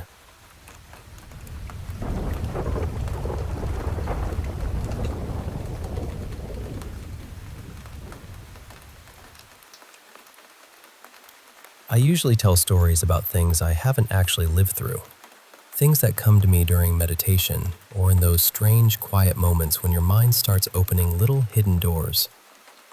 But this one is different. This happened to me for real when I was around 12 years old, and even now, years later, my family still brings it up from time to time. I want to say this clearly before I begin. I still don't know what that man was.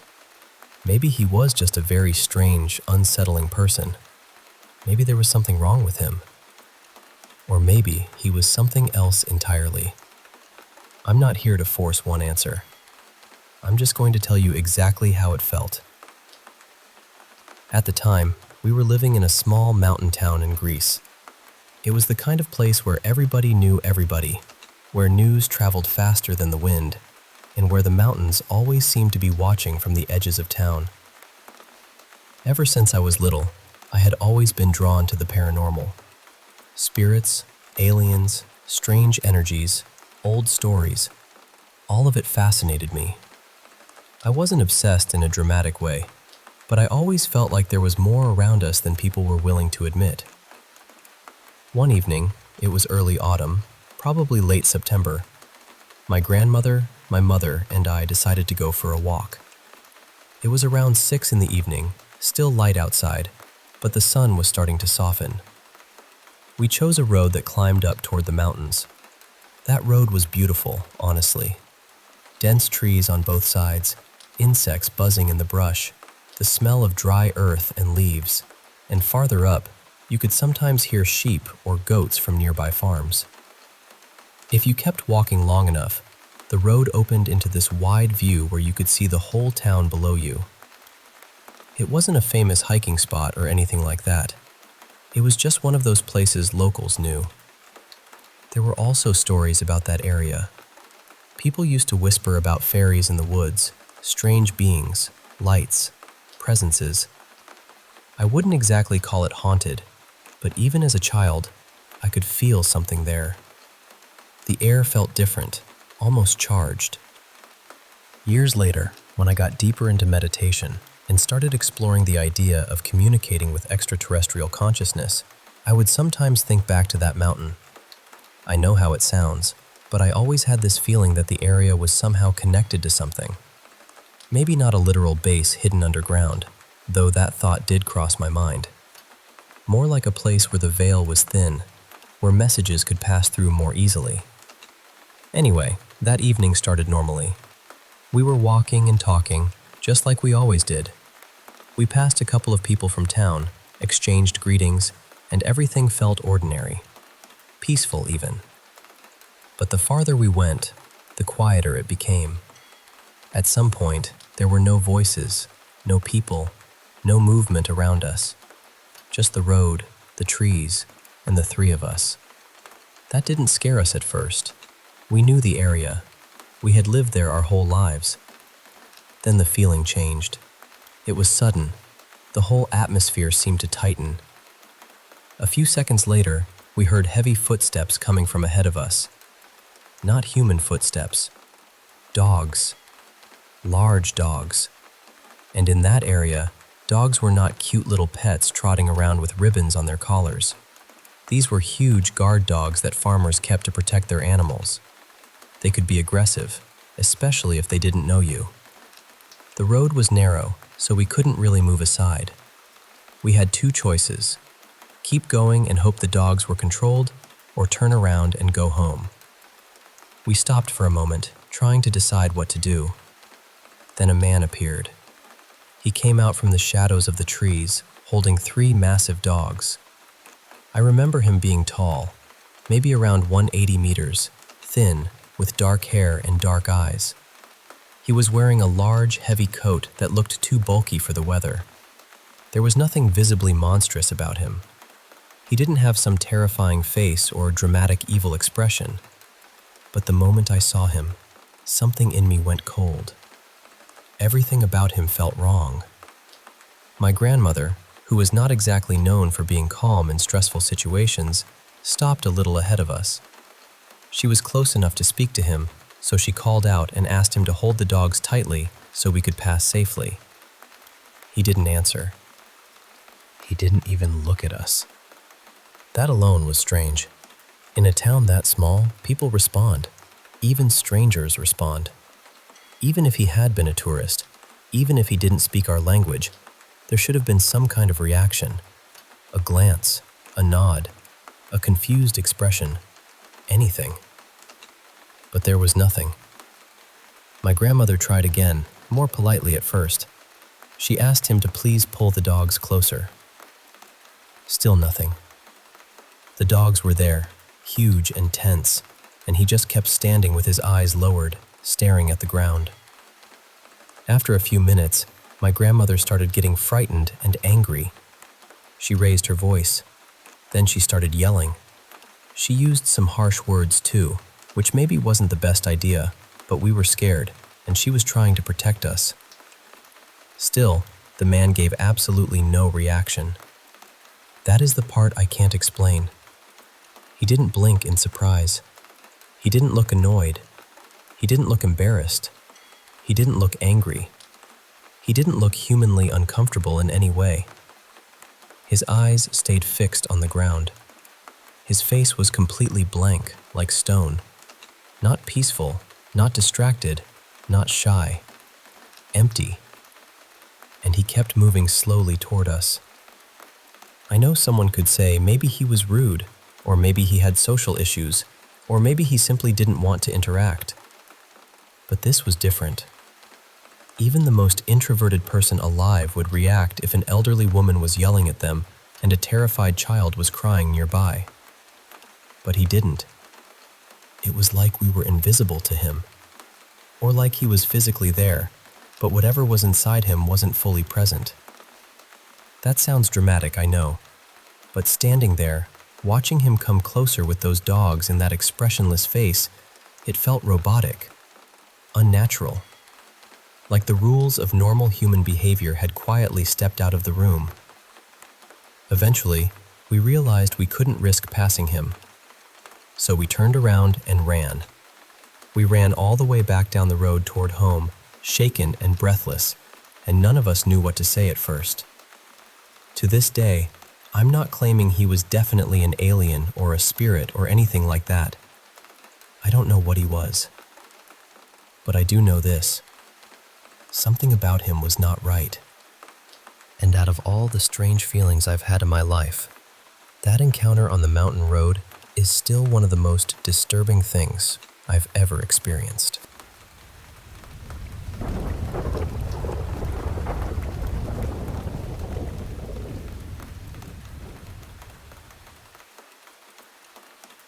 Honestly, this has been going on for years now, and it's the whole reason I won't keep an alarm clock in my room anymore. It started about 7 years ago with my dad's old alarm clock. At first, I figured he was messing with me. It would happen on the first night I was home alone, and I'd just go into his room, unplug the thing, and try not to think too much about it. But then it started happening the day after I'd been home alone, and from what I knew, that alarm clock wasn't some fancy programmable thing. You could set one daily alarm, and that was basically it. My dad isn't really the prankster type either. He barely jokes around like that, so the more it happened, the less funny it felt. At first, he didn't believe me. I don't really blame him. It sounded ridiculous. But I kept bringing it up, especially because our dog started acting terrified of his bedroom closet, and only when I was alone in the house. Later on, around late middle school, I got my own alarm clock. For a while, everything was normal. Then one night, again while I was home alone, it suddenly switched over to the radio setting by itself. It wasn't even clear music. It was static, distorted voices, and these weird overlapping sounds, like two radio stations fighting over the same signal. I managed to mess with the settings and got it to stop for a few months. Then it happened again, and this time it wouldn't stop making those warped radio noises. I told myself it was just old and buggy, because that was easier than thinking about anything else. My dad finally believed me around that time. I was at a friend's house one night when he called me around midnight. He sounded unsettled. He said the dogs were doing exactly what I had described before. Milo was under the bed barking like crazy, and Copper was standing stiff in front of the closet, barking at it like he was guarding my dad from something. Those dogs had never acted like that over anything else. Copper especially never barked at people inside the house. But that night, once my dad got to the room, Milo bolted out from under the bed, and Copper stayed glued to his leg until they were away from the bedroom.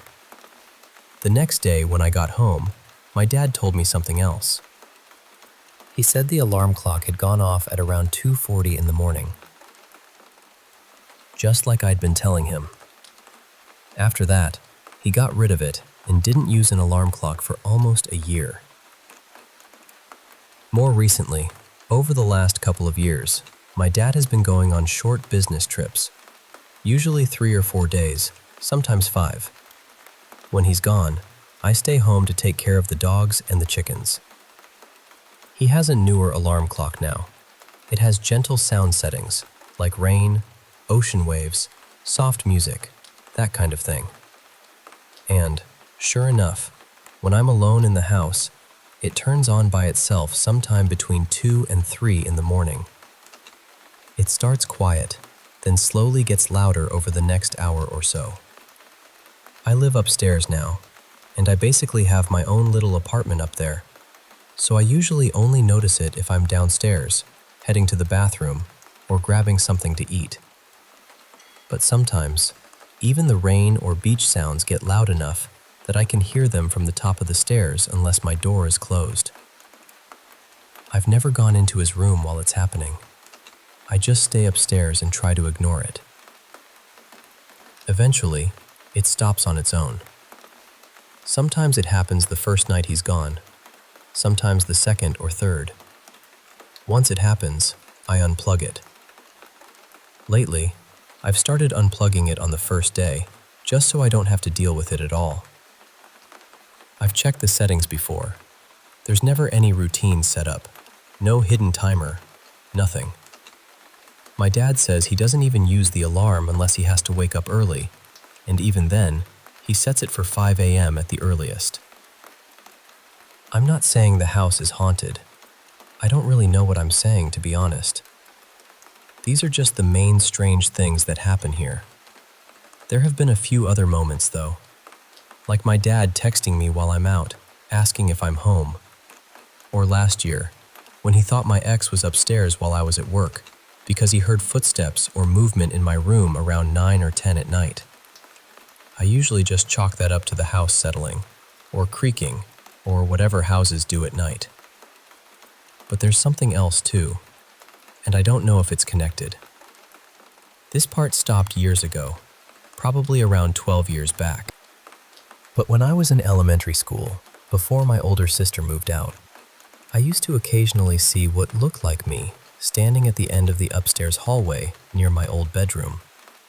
At the same time, my sister claims she kept seeing a man standing in front of my door at night.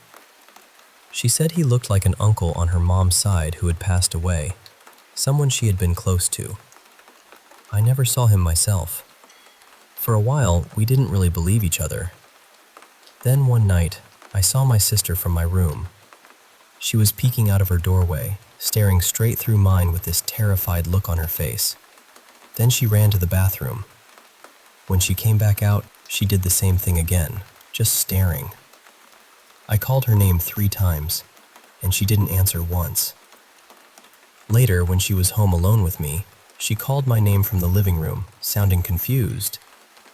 I was literally in the next room playing with the dogs, so I asked her why she was yelling for me. She looked at me, then looked up the stairs, and told me she swore she had just seen me peeking my head out from behind the upstairs wall, staring at her. The look on her face told me she wasn't joking.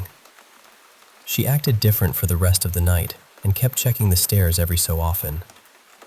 Around that same time, I came home from school while my mom was having surgery and my dad was with her. When I walked in, I heard my mom call my name from their bedroom. I thought it was strange, but I figured maybe the surgery had ended early and my dad had gone to work. I went to their room. Nobody was there. I called back a few times. I checked the bathroom, the closet, everywhere. Nothing. For a while that same month, my sister and I were both woken up a few times by what sounded like someone walking outside our windows. We'd hear rocks from the front path being kicked around or thrown against the side of the house. The house isn't old. It was built for us when I was about 3, so it's not like there were previous owners or some long history attached to it. But every weird thing that has ever happened there seems to happen upstairs, in the hallway, or near the closet in my dad's room. I'm bringing all this up because, from what I've read from other people, it almost sounds like a mimic. Something copying voices, faces, and familiar sounds. And the strangest part is that, except for the things my sister experienced, it almost always happens when someone is home alone.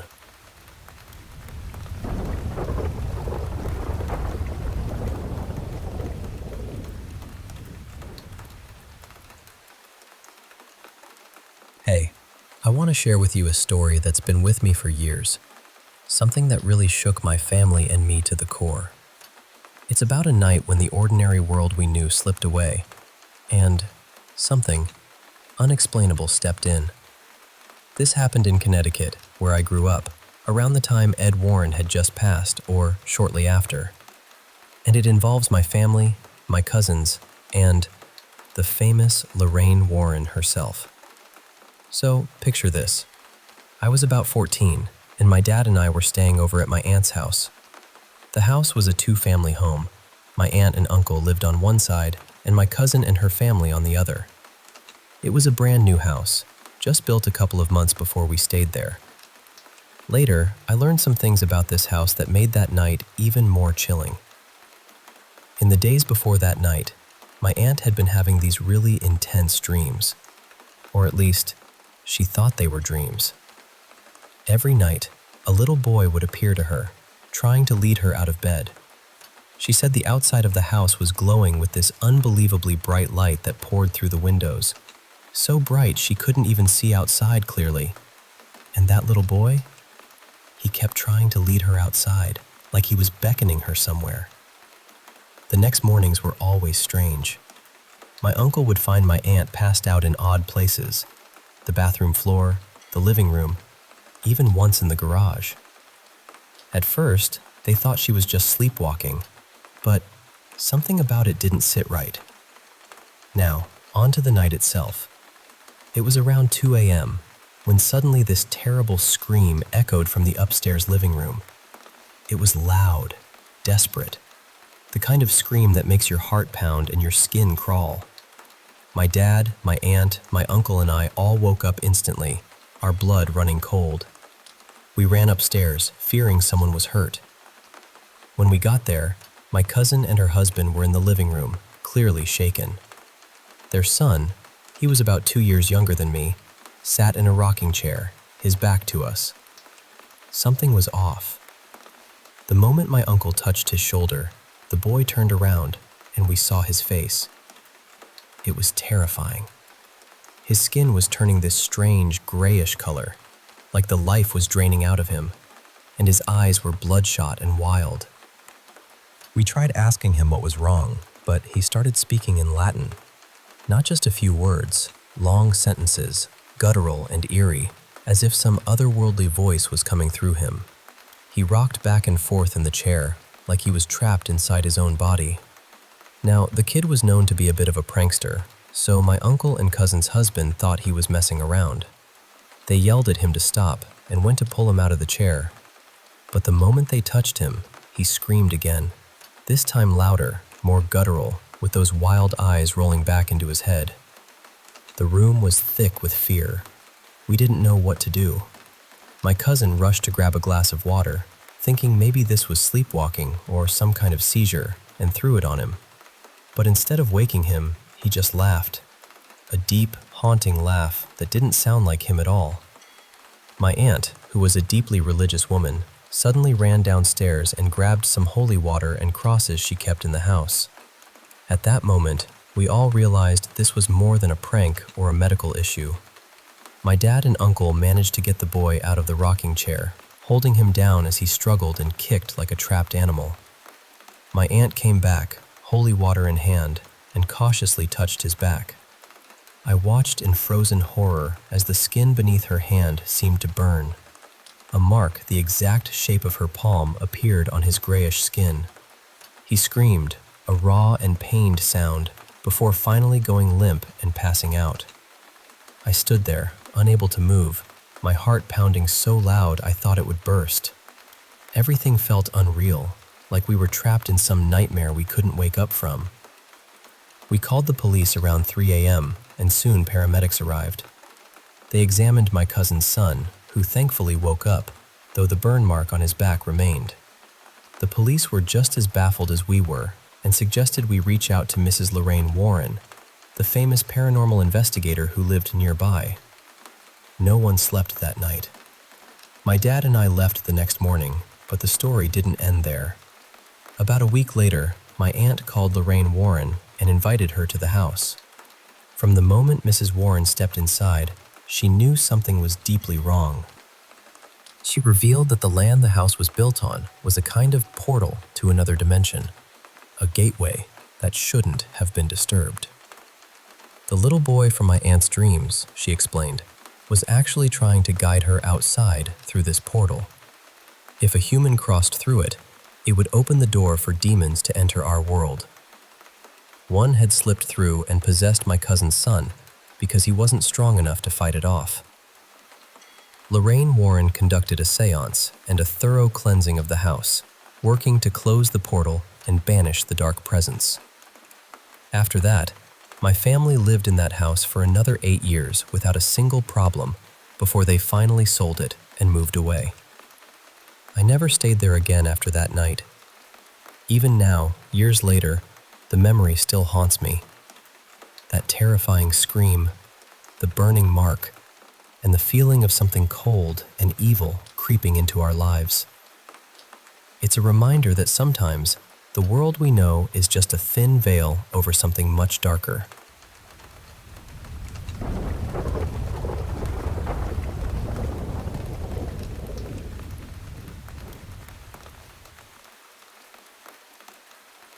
This happened around 26 years ago, when I was probably 3 or 4 years old. My family was living in a worn-down apartment building just outside Mexico City, in one of those places that wasn't exactly frightening, but definitely felt like it had been forgotten by whoever was supposed to take care of it. Our apartment was small.